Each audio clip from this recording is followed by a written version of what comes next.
ಇದು SS digital channel, Shri ಸುಮಂಗಲಿ digital channel. ನೀವು ನೋಡ್ತಾ ಇದ್ದೀರಿ ಸುದ್ದಿ ಸಮಯ, ಸ್ಥಳೀಯ ಸುದ್ದಿಗಳಿಗಾಗಿ. ಸುದ್ದಿ ಸಮಯದ ಪ್ರಾಯೋಜಕರು Mahalakshmi jewellers, gold hub, main road, Kalaburagi.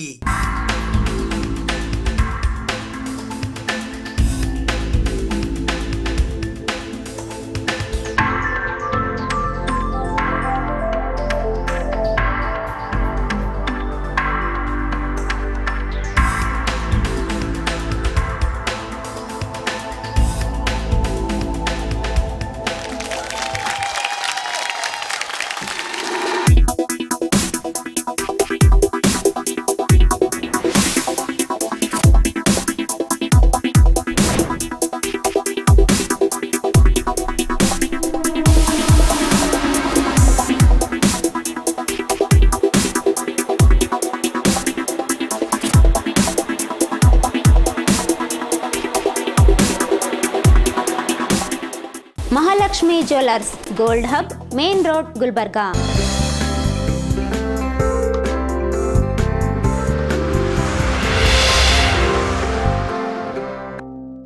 ಸುದ್ದಿ ಸಮಯಕ್ಕೆ ಸ್ವಾಗತ. ನಾನು RJ ಮಂಜು ಹಿರೋಳಿ. ಸಾರಿಗೆ ಸಚಿವರಾದ ರಾಮಲಿಂಗಾರೆಡ್ಡಿ ಅವರು ಇಂದು ಕಲಬುರಗಿ ನಗರದ ಡಾಕ್ಟರ್ SM ಪಂಡಿತ್ ರಂಗಮಂದಿರದಲ್ಲಿ KKRTC ಸಿಬ್ಬಂದಿಗೆ ನೇಮಕಾತಿಯ ಆದೇಶ ಪತ್ರಗಳನ್ನು ವಿತರಿಸಿದರು. ಕಲ್ಯಾಣ ಕರ್ನಾಟಕ ಭಾಗದ ಜನರಿಗೆ ಉತ್ತಮ ಸಾರಿಗೆ ವ್ಯವಸ್ಥೆ ಕಲ್ಪಿಸಲು ಈಗಾಗಲೇ 644 ಬಸ್ ನೀಡಿದ್ದು, ಮುಂದಿನ 3-4 ತಿಂಗಳುಗಳಲ್ಲಿ ಸಂಸ್ಥೆಗೆ ಇನ್ನು 485 ಬಸ್ ಸೇವೆಗೆ ಸೇರ್ಪಡೆಯಾಗಲಿವೆ ಎಂದು ರಾಜ್ಯದ ಸಾರಿಗೆ ಮತ್ತು ಮುಜರಾಯಿ ಖಾತೆ ಸಚಿವರಾದ ರಾಮಲಿಂಗಾರೆಡ್ಡಿ ಅವರು ಹೇಳಿದ್ದಾರೆ. ಅವರು ಮಂಗಳವಾರ ಕಲಬುರಗಿ ನಗರದ ಡಾಕ್ಟರ್ SM ಪಂಡಿತ್ ರಂಗಮಂದಿರದಲ್ಲಿ KKRTCಯಲ್ಲಿ ಹೊಸದಾಗಿ ಆಯ್ಕೆಯಾದ ಚಾಲಕ ಕಂ ನಿರ್ವಾಹಕರಿಗೆ ನೇಮಕಾತಿ ಆದೇಶ ಪತ್ರ ವಿತರಿಸಿ ಮಾತನಾಡಿದ ಅವರು, ಮಹಿಳೆಯರಿಗೆ ಉಚಿತ ಪ್ರಯಾಣ ಒದಗಿಸುವ ಶಕ್ತಿ ಯೋಜನೆಯಿಂದ ಮಹಿಳೆಯರ ಪ್ರಯಾಣ ಸಂಖ್ಯೆ ಹೆಚ್ಚಿದೆ. ಇದುವರೆಗೆ ರಾಜ್ಯದಲ್ಲಿ 165 ಕೋಟಿ ಮಹಿಳೆಯರು ಉಚಿತ ಪ್ರಯಾಣ ಮಾಡಿದ್ದಾರೆ. ಪ್ರತಿದಿನ 1.10 ಕೋಟಿ ಮಹಿಳೆಯರು ಇದರ ಲಾಭ ಪಡೆಯುತ್ತಿದ್ದಾರೆ. ಹೀಗಾಗಿ ಸರ್ಕಾರ ಬಸ್ ಖರೀದಿಗೆ ಮುಂದಾಗಿದೆ. ಹೆಚ್ಚಿನ ಬಸ್ ಕಲ್ಪಿಸಲು ನಮ್ಮ ಸರ್ಕಾರ ಬದ್ಧವಾಗಿದೆ ಎಂದರು. 1 ಲಕ್ಷ 2 ಲಕ್ಷ ಕಮ್ಮಿ ಹೆಚ್ಚು ಕಮ್ಮಿ. ಆಮೇಲೆ ಶಕ್ತಿ ಕಾರ್ಯಕ್ರಮ ಪ್ರಾರಂಭ ಆದಮೇಲೆ 1 ಕೋಟಿ 10 ಲಕ್ಷ ಜನ ಓಡಾಡ್ತಾ ಇದ್ದಾರೆ. ಈಗ ಅಂದರೆ ಪ್ರತಿದಿನ 25 ಲಕ್ಷ ಜನ ಮಹಿಳೆಯರ ಅಂತೆಲ್ಲ, ಮಹಿಳೆಯರ ಜೊತೆ ಪುರುಷರು, ಮಕ್ಕಳು ಎಲ್ಲ ಓಡಾಟ ಜಾಸ್ತಿ ಆಯಿತು. ಅದರಿಂದ ಸ್ವಲ್ಪ ನಮಗೆ ಶಾಲಾ ಸಮಯದಲ್ಲಿ ಒತ್ತಡ ಇತ್ತು. ಈ ಹೊಸ ಬಸ್ಸಸ್ ಎಲ್ಲ ಬರ್ತಿರೋದ್ರಿಂದ ಮತ್ತು ನಾವು ರಿಕ್ರೂಟ್ಮೆಂಟ್ ಮಾಡಿರೋದ್ರಿಂದ ಮತ್ತು ಶೆಡ್ಯೂಲ್ಸ್ ಹಿಂದೆ ಕ್ಯಾನ್ಸಲ್ ಮಾಡಿದ್ದೆಲ್ಲ ಕೂಡ ಪ್ರಾರಂಭ ಮಾಡೋದ್ರಿಂದ ವ್ಯವಸ್ಥಿತವಾಗಿ ಇನ್ಮೇಲೆ ನಡ್ಕೊಂಡು ಹೋಗುತ್ತೆ ಅಂತ ನಾನು ಈ ಸಂದರ್ಭದಲ್ಲಿ ಹೇಳಿ, ಇವತ್ತು 1619 ಜನ ರಿಕ್ರೂಟ್ಮೆಂಟ್ ಆಗಿದ್ದೀರ. ಅದೇ ರೀತಿ 88 ಜನಕ್ಕೆ ನಾನು ಈ ಸಚಿವನಾದ ಮೇಲೆ ಒಟ್ಟು ಅನುಕಂಪದ ಆಧಾರದ ಮೇಲೆ, ಅಂದರೆ ಸರ್ವೀಸಲ್ಲಿದ್ದಾಗ ತೀರೋಗ್ತಾರಲ್ಲ ಅವರ ಮಕ್ಕಳಿಗೆ ಅಥವಾ ಅವರ ಕುಟುಂಬದವರಿಗೆ 88 ಜನಕ್ಕೆ ಒಟ್ಟು ಕೆಲಸ ಈಗಾಗಲೇ ಸಿಕ್ಕಿದೆ. 1619 ಜನ ನೀವೆಲ್ಲ ಕೂಡ ಸೇರಿದ್ದೀರ. ಸಂಸ್ಥೆ ನಿಮ್ಮದು. ಸಂಸ್ಥೆಯನ್ನು ಉಳಿಸಿ ಬೆಳೆಸುವಂಥ ಜವಾಬ್ದಾರಿ ನಿಮ್ಮ ಮೇಲಿರುತ್ತೆ. ಸಂಸ್ಥೆ ಚೆನ್ನಾಗಿದ್ದರೆ ನೀವು ಚೆನ್ನಾಗಿರ್ತೀರ, ಸಂಸ್ಥೆ ಚೆನ್ನಾಗಿದ್ದರೆ ನೀವು ಚೆನ್ನಾಗಿರ್ತೀರ. ಅದರಿಂದ ಸಂಸ್ಥೆಯನ್ನು ಬಲಿಷ್ಠವಾಗಿ ಬೆಳೆಸುವಂಥ ಕೆಲಸ ನೀವೆಲ್ಲ ಕೂಡ ಸೇರಿ ಮಾಡಬೇಕಾಗಿದೆ ಅಂತ ನಾನು ಈ ಸಂದರ್ಭದಲ್ಲಿ ಹೇಳಿ, ಮತ್ತು ಅದೇ ರೀತಿ ನಮ್ಮ ಇವತ್ತು ಇದು ಕೂಡ ಬಿಡುಗಡೆ ಆಗಿದೆ. ಆ್ಯಪ್ ಅಲ್ಲ, ನಮ್ಮ ಕಲಬುರಗಿ ಆ್ಯಪ್ ಬಿಡುಗಡೆ ಆಗಿದೆ. ಮತ್ತು ಈಗಾಗಲೇ ಇನ್ನೊಂದು 2-3 ತಿಂಗಳಲ್ಲಿ ಈಗ ವಾಯುವ್ಯ ಕರ್ನಾಟಕದಲ್ಲಿ ಕ್ಯಾಶ್ಲೆಸ್ ಟ್ರಾವೆಲ್ ಮಾಡೋದು, ಅಂದರೆ ಹಣ ಇಲ್ಲದೇ QR ಕೋಡ್ ಮುಖಾಂತರ ಮಾಡ್ಬೋದು. ಈಗಾಗಲೇ ಅದೇ ಡಿಜಿಟಲ್ ಇದರಲ್ಲಿ ಪೇಮೆಂಟು ಕೂಡ ಮಾಡುತ್ತೆ. ಇದರಿಂದ ಕಂಡಕ್ಟರ್ಸ್ಗೆ ಸಮಯ ಉಳಿಯುತ್ತೆ. ಮತ್ತು ಬಸ್ಸಲ್ಲಿ ರಶ್ ಇರ್ತಕ್ಕಂಥ ಸಂದರ್ಭದಲ್ಲಿ ಇದೆಲ್ಲ ಕೂಡ ಭಾಳ ಅನುಕೂಲ ಆಗುತ್ತೆ ಅಂತ ನಾನು ಈ ಸಂದರ್ಭದಲ್ಲಿ ಹೇಳಿ, ಮತ್ತು ಇವತ್ತು ನಮ್ಮ ಕಾರ್ಮಿಕರಿಗೆ, ನಮ್ಮ ನೌಕರ ವರ್ಗದವರಿಗೆ ಹಿಂದೆ ಎಲ್ಲ ಆಕ್ಸಿಡೆಂಟ್ ಆಗಿ ಸತ್ತರೆ ಎಷ್ಟಪ್ಪ ಕೊಡೋರು? ಮೊದಲು ಎಷ್ಟು ಕೊಡ್ತಾಯಿದ್ರು? ಆಕ್ಸಿಡೆಂಟ್ ಆಗಿ ಸತ್ತರೆ 3 ಲಕ್ಷ ಕೊಡ್ತಾಯಿದ್ರು. ಅಷ್ಟೇ ನಮ್ಮ ಈಗ ನಾವು ಎಷ್ಟು ಮಾಡಿದ್ದೀವಿ? ಅಲ್ಲ, ಆಕ್ಸಿಡೆಂಟ್ ಆಗಿ ಸತ್ತಂಥವ್ರು 1,20,00,000, 1,20,00,000 ನಮ್ಮ ರಾಷ್ಟ್ರದಲ್ಲಿ ಮಿಲಿಟರಿದಲ್ಲೂ ಕೂಡ ಸರ್ವಿಸಲ್ಲಿದ್ದಾಗ ಸತ್ರ ಮಾತ್ರ 60 ಲಕ್ಷ ಕೊಡ್ತಾರೆ, ಅಂದರೆ ಮಿಲಿಟ್ರಿ ಅವ್ರು ಕೆಲಸ ಮಾಡುವಂಥ ಸಂದರ್ಭದಲ್ಲಿ. ನಮ್ಮಲ್ಲೇನಾಗಿದೆ, ಸರ್ವಿಸ್ ಕೆಲಸ ಮಾಡುವಾಗ ಅಂತೇನಿಲ್ಲ, ಎಲ್ಲ ಸ್ಕೂಟ್ರಲ್ಲಿ ಹೋಗುವಾಗ ಅಥವಾ ಸೈಕಲಲ್ಲಿ ಹೋಗುವಾಗ ಅಥವಾ ನಡ್ಕೊಂಡು ಹೋಗುವಾಗ ಆಕ್ಸಿಡೆಂಟ್ ಆದರೂ ಕೂಡ ಅವರಿಗೆ 1,20,20,00,000.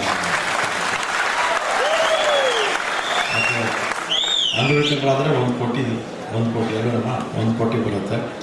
ಮತ್ತು ಎಲ್ಲ ಸರ್ವಿಸಲ್ಲಿದ್ದಾಗ ಬೇರೆ ಕಾಯಿಲೆಗಳಿಂದ ಸತ್ತರೆ ಬರೀ 3 ಲಕ್ಷ ಬರ್ತಾಯಿತ್ತು. ಈಗ ಅದನ್ನು 10 ಲಕ್ಷ ಮಾಡಿದ್ದೀವಿ. ಮತ್ತು KSRTCನಲ್ಲಿ ಒಂದು ಮಾಡಿದ್ದೀವಿ, ಇನ್ನೂ ಇವರೆಲ್ಲ ಮಾಡಿಲ್ಲ 3 ಕಾರ್ಪೊರೇಷನ್ಗಳು. ಏನು ಪ್ರಯಾಣಿಕರು ಪ್ರಯಾಣ ಮಾಡುವಂಥ ಸಂದರ್ಭದಲ್ಲಿ ಆಕ್ಸಿಡೆಂಟ್ ಆಗ್ತಾಯಿದ್ರೆ ಏನೂ ಕೊಡ್ತಿರಲಿಲ್ಲ, ಅವ್ರು ಕೋರ್ಟಿಗೆ ಕೇಸ್ ಹಾಕ್ಕೋಬೇಕಾಗಿತ್ತು. ಈಗ ಅವ್ರಿಗೂ ಕೂಡ 10 ಲಕ್ಷ ಮಾಡಿದ್ದೀವಿ ನಾವು. ಇಷ್ಟು ಹೇಳಿ ಮತ್ತು ಪ್ರಶಸ್ತಿ ಕೂಡ ಬಂದಿದೆ. ಎಷ್ಟು ಒಂದೇ ಅಲ್ವಾ, ಒಂದು ಪ್ರಶಸ್ತಿ ರೋಡ್ ಸೇಫ್ಟಿಗೆ 1 ಪ್ರಶಸ್ತಿ ಬಂದಿದೆ. ಒಟ್ಟು ನಾನು ಮಿನಿಸ್ಟರ್ ಆದಮೇಲೆ ರಾಷ್ಟ್ರೀಯ ಮತ್ತು ಅಂತಾರಾಷ್ಟ್ರೀಯ ಪ್ರಶಸ್ತಿಗಳು ಒಟ್ಟು 53-54 ಬಂದಿದೆ. ಅದೆಲ್ಲ ಜಾಸ್ತಿ KSRTCಗೆ ಮತ್ತು BMTCಗೆ ಸ್ವಲ್ಪ. ಇವರು ಈಗ ಪ್ರಾರಂಭ ಮಾಡಿದ್ದಾರೆ. ಈಗೆಲ್ಲ ನೀವು ಮಾಡ್ತಾ ಇರ್ತಕ್ಕಂಥದ್ದನ್ನೆಲ್ಲ ಅಪ್ಲೋಡ್ ಮಾಡ್ತಾ ಇರಬೇಕು. ಪ್ರಶಸ್ತಿಗಳಿಗೆ ಮಾಡ್ತಾಯಿದ್ರೆ ಏನಾಗುತ್ತೆ, ಸಹಜವಾಗಿ ಬರುತ್ತೆ. ಇವರು ಮಾಡೋದಿಲ್ಲ, NW ಇವರು ಮಾಡೋದಿಲ್ಲ. ಅದಕ್ಕೆ ನೀವು ಪ್ರಶಸ್ತಿಗಳು ಬರೋದಿಲ್ಲ. ಚೆನ್ನಾಗಿ ಕೆಲಸ ಮಾಡಿದ್ಮೇಲೆ ಪ್ರಶಸ್ತಿಗೆ ಅರ್ಹತೆ ಇದ್ಮೇಲೆ ನಾವು ಕಾಂಪೀಟ್ ಮಾಡಬೇಕು ಅಲ್ವಾ. ಕಾಂಪೀಟ್ ಮಾಡದೇ ಇದ್ದರೆ ಯಾರು ಪ್ರಶಸ್ತಿ ಕೊಡೋದಿಲ್ಲ. ನೀವು ಕೂಡ ಕಾಂಪೀಟ್ ಮಾಡುವಂಥ ಕೆಲಸವನ್ನು ಮಾಡಿ ಅಂತೇಳಿ ಎಲ್ಲರೂ ಭಾಳ ಸವಿಸ್ತಾರವಾಗಿ ಎಲ್ಲರೂ ಕೂಡ ಹೇಳಿದ್ದಾರೆ. ನಮ್ಮ ಶರಣ ಪ್ರಕಾಶ್ ಪಾಟೀಲರು, ನಮ್ಮ ಎಲ್ಲ ಸಚಿವರು ಎಲ್ಲ ಕೂಡ ಹೇಳಿದರೆ ಹೆಚ್ಚಿಗೆ ಮಾತಾಡಿದೆ. ನಮ್ಮ ಶಕ್ತಿ ಕಾರ್ಯಕ್ರಮ ಒಟ್ಟು 165 ಕೋಟಿಗಿಂತಲೂ ಹೆಚ್ಚು ಜನ ಓಡಾಡಿದ್ದಾರೆ. ಅದು ಹಿಂದೆ ಎಲ್ಲ ನಾವು ಇದನ್ನು ಪ್ರಾರಂಭ ಮಾಡಿದಾಗ ವಿಪಕ್ಷಗಳೆಲ್ಲ ಟೀಕೆ ಮಾಡಿದ್ರು. ಏನು ಇವರು ಚುನಾವಣೆ ಸಂದರ್ಭದಲ್ಲಿ ಚುನಾವಣೆ ಓಟ್ಗೋಸ್ಕರ ಇದನ್ನು ಘೋಷಣೆ ಮಾಡ್ತಾರೆ, ಆಮೇಲೆ ಚುನಾವಣೆಯಲ್ಲಿ ಇವರು ಚುನಾವಣೆ ಆದಮೇಲೆ ಮಾಡೋದಿಲ್ಲ ಅಂತ ಹೇಳಿದರು. ಚುನಾವಣೆ ಆಯಿತು, ನಾವು ಗೆದ್ವಿ, ಮಾಡೋದೋ ಇಲ್ವೋ, ಮಾಡಿದ್ದೀವಿ. ಆಮೇಲೆ ಹಿಂದೆ ಮುಖ್ಯಮಂತ್ರಿಗಳಾಗಿದ್ದಾರೆ ಇದಕ್ಕೆ ಹಿಂದೆ. ಇದು ಎಷ್ಟು ದಿವಸ ನಡೆಸ್ಬಿಡ್ತಾರೆ ನೋಡೋಣ. ಈಗ ಗಾಡಿಗಳಿಗೆ ಪೆಟ್ರೋಲ್ ಇಲ್ಲ, ಡೀಸೆಲ್ ಇಲ್ಲದೆ ಎಲ್ಲೆಲ್ಲ ಡಿಪೋಗಳಲ್ಲಿ ನಿಂತೋಗ್ಬಿಡುತ್ತೆ ಅಂತ ಹೇಳ್ತಾಯಿದ್ರು. ಡಿಪೋಗಳಲ್ಲಿ ನಿಂತೋಗಿದೆ ಬಸ್ಸುಗಳು ಅಲ್ವಾ. ಹಿಂದೆ 10, 15, 20, 25 ತಾರೀಕು ಸಂಬಳ ಕೊಡ್ತಾಯಿದ್ರು ಅವರು. ಜ್ಞಾಪಕ ಇದೆಯಲ್ಲ ಚಪ್ಪ ಅಲ್ವಾ. ಈ ನೀವು ಕರೆಕ್ಟಾಗಿ ಕೊಡ್ತಾಯಿದ್ದೀರಾ ಇಲ್ವಾ? 1ನೇ ತಾರೀಕೆ ಕೊಡ್ತಾಯಿದ್ದೀವಿ. ಎಲ್ಲ ಕಾರ್ಪೊರೇಷನಲ್ಲೂ ಕೂಡ ನಾವು ವ್ಯವಸ್ಥಿತವಾಗಿ ಮಾಡ್ತಾಯಿದ್ದೀವಿ. ಅದರಿಂದ ವಿಪಕ್ಷದವರು ಟೀಕೆ ಮಾಡೋದಕ್ಕೆ ಮಾಡ್ತಾರೆ ಅಷ್ಟೇ. ಈಗ ಅವ್ರು ಇದೆಲ್ಲ ಮಾಡ್ಬೋಯ್ತಲ್ಲ, ಹಿಂದೆ ವಿಪಕ್ಷದವ್ರು ಇದೆಲ್ಲ ಅಧಿಕಾರದಲ್ಲಿ ಇದ್ದಾಗ ಇದೆಲ್ಲ ಕೊಡ್ಬೋಯ್ತಲ್ಲ, ಕೊಡಲಿಲ್ಲ ಅವರು. ಅದಿರ್ಬೋದು, ಗೃಹಲಕ್ಷ್ಮಿ ಇರ್ಬೋದು, ಗೃಹ ಜ್ಯೋತಿ ಇರ್ಬೋದು, ಮತ್ತು ರೇಷನ್ ಕೊಡೋದು ಇರ್ಬೋದು, ಅಕ್ಕಿ ಕೊಡೋಕ್ಕಾಗಲಿಲ್ಲ ನಮ್ಮ ಕೈಯಲ್ಲಿ. ಕೇಂದ್ರ ಸರ್ಕಾರ ಅಕ್ಕಿ ಕೊಡ್ತೀವಿ ಅಂತೇಳಿ ಮಾತು ಕೊಟ್ಟು ಆಮೇಲೆ ಹಿಂದಕ್ಕೆ ಸರಿದ್ಬಿಟ್ರು. ಈಗ 29 ರೂಪಾಯಿಗೆ ಅಕ್ಕಿ ಕೊಡ್ತೀವಿ ಅಂತ ಹೇಳ್ತಾರೆ. ಆ ಅಕ್ಕಿನ ಯಾರು ನೋಡಿದ್ದೀರಾ ನೀವು? ಪೇಪರಲ್ಲಿದೆ ಅಷ್ಟೇ, ಜನಕ್ಕಂತೂ ಎಲ್ಲೂ ಬರ್ತಾಯಿಲ್ಲ. ತೊಗೊಂಡ್ರೆ ಯಾರಾದರೂ 29 ರೂಪಾಯಿ ನೋಡಿದ್ರ ಎಲ್ಲೂ ಕಾಣಿಸ್ತಾನೆ ಇಲ್ಲ, ಅಕ್ಕಿನೇ ಕಾಣಿಸ್ತಿಲ್ಲ. ಪ್ರಚಾರಕ್ಕೋಸ್ಕರ ಆ ಥರ ಮಾಡಿದ್ದಾರೆ ಅಷ್ಟೇ. ನಾವು ಪ್ರಚಾರಕ್ಕೋಸ್ಕರ ಯಾವುದೂ ಮಾಡಲ್ಲ. ನಾವೇನು ಚುನಾವಣೆ ಸಂದರ್ಭದಲ್ಲಿ ಹೇಳ್ತೀವಿ ಅದನ್ನೆಲ್ಲ ಕೂಡ ಕಾರ್ಯಗತ ಮಾಡ್ತೀವಿ ಅಂತ ನಾನು ಈ ಸಂದರ್ಭದಲ್ಲಿ. ರಾಜ್ಯದ ವೈದ್ಯಕೀಯ ಶಿಕ್ಷಣ, ಕೌಶಲ್ಯ ಅಭಿವೃದ್ಧಿ, ಉದ್ಯಮಶೀಲತೆ ಹಾಗೂ ಜೀವನೋಪಾಯ ಖಾತೆಯ ಸಚಿವರಾದ ಡಾಕ್ಟರ್ ಶರಣಪ್ರಕಾಶ್ ಪಾಟೀಲ್ ಅವರು ಮಾತನಾಡಿ, ನುಡಿದಂತೆ ನಡೆಯುವ ಸರ್ಕಾರ ನಮ್ಮದಾಗಿದ್ದು 5 ಗ್ಯಾರಂಟಿ ಯೋಜನೆಗಳ ಬಗ್ಗೆ ವಿರೋಧ ಪಕ್ಷಗಳು ಅಧಿವೇಶನದಲ್ಲಿ ಇಲ್ಲಸಲ್ಲದನ್ನು ಮಾತನಾಡುತ್ತಿರುವುದು ನೋಡಿದರೆ ಬಡವರ ಬಗ್ಗೆ ಅವರ ಮನಸ್ಥಿತಿ ತೋರಿಸುತ್ತದೆ. ಬಡವರ ಕಲ್ಯಾಣಕ್ಕೆ ರೂಪಿಸಿರುವ ಮತ್ತು ಬಡವರ ಹಣ ಬಡವರ ಮನೆ ಬಾಗಿಲಿಗೆ ನೀಡುವ ಯೋಜನೆಗಳು ಇದಾಗಿವೆ ಎಂದರು. ಸಿಕ್ಕಿದೆ ಅಂತ ಹೆಮ್ಮೆಯಿಂದ ನೀವು ಹೇಳ್ತಾ ಇದ್ದೀರಲ್ಲ, ಇದು ನಮ್ಮ ಸರ್ಕಾರಕ್ಕೆ ಒಂದು ಗರಿ.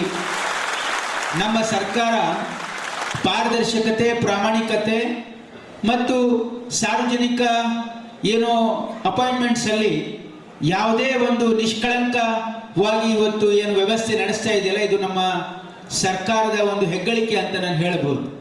ಯಾಕಂದ್ರೆ ಇದನ್ನ ಚುನಾವಣೆಗಿನ ಮುಂಚೆ ನಾವು ನಿಮಗೆ ಪ್ರಾಮಿಸ್ ಮಾಡಿದ್ವಿ ರಾಜ್ಯದ ಜನರಿಗೆ. ನಿಮಗೆ ನೆನಪಿಸ್ಲಿಕ್ಕೆ ಇಚ್ಛೆ ಪಡ್ತಾ ಇದ್ದೀನಿ ನಾನು. ಈ ರಾಜ್ಯದ ಯುವಕರು ಯಾರು ಬಹಳ ಕಷ್ಟಪಟ್ಟು ಇಲ್ಲಿ ಸರ್ಕಾರಿ ನೌಕರಿಗಳನ್ನು ತೆಗೆದುಕೊಳ್ಬೇಕು ಅಂತ ಹೇಳಿ ಬಹಳಷ್ಟು ಪ್ರಯತ್ನ ಮತ್ತು ಬಹಳಷ್ಟು ಬಡವರು ಬಹಳ ಪ್ರಯತ್ನ ಪರಿಶ್ರಮದಿಂದ ತಮ್ಮ ಮಕ್ಕಳಿಗೆ ಓದಿಸಿ ತಮ್ಮ ಕಾಲಿನ ಮೇಲೆ ತಾವು ನಿಲ್ಲಬೇಕು, ಅವರಿಗೆ ಒಳ್ಳೆಯ ಭವಿಷ್ಯ ಕಟ್ಟಬೇಕು ಅಂತ ಕನಸು ಕಾಣ್ತಕ್ಕಂಥ ಏನು ನಮ್ಮ ರಾಜ್ಯದ ಇವತ್ತು ಬಡ ವರ್ಗದ ಮತ್ತು ಮಾಧ್ಯಮ ವರ್ಗದ ಜನ ಇದ್ದಾರಲ್ಲ, ಅವರು ಕೇವಲ ಇವತ್ತು ವಿದ್ಯೆ ಮೇಲೆ ಅವರು ಅವಲಂಬಿತರಾಗಿರ್ತಾರೆ.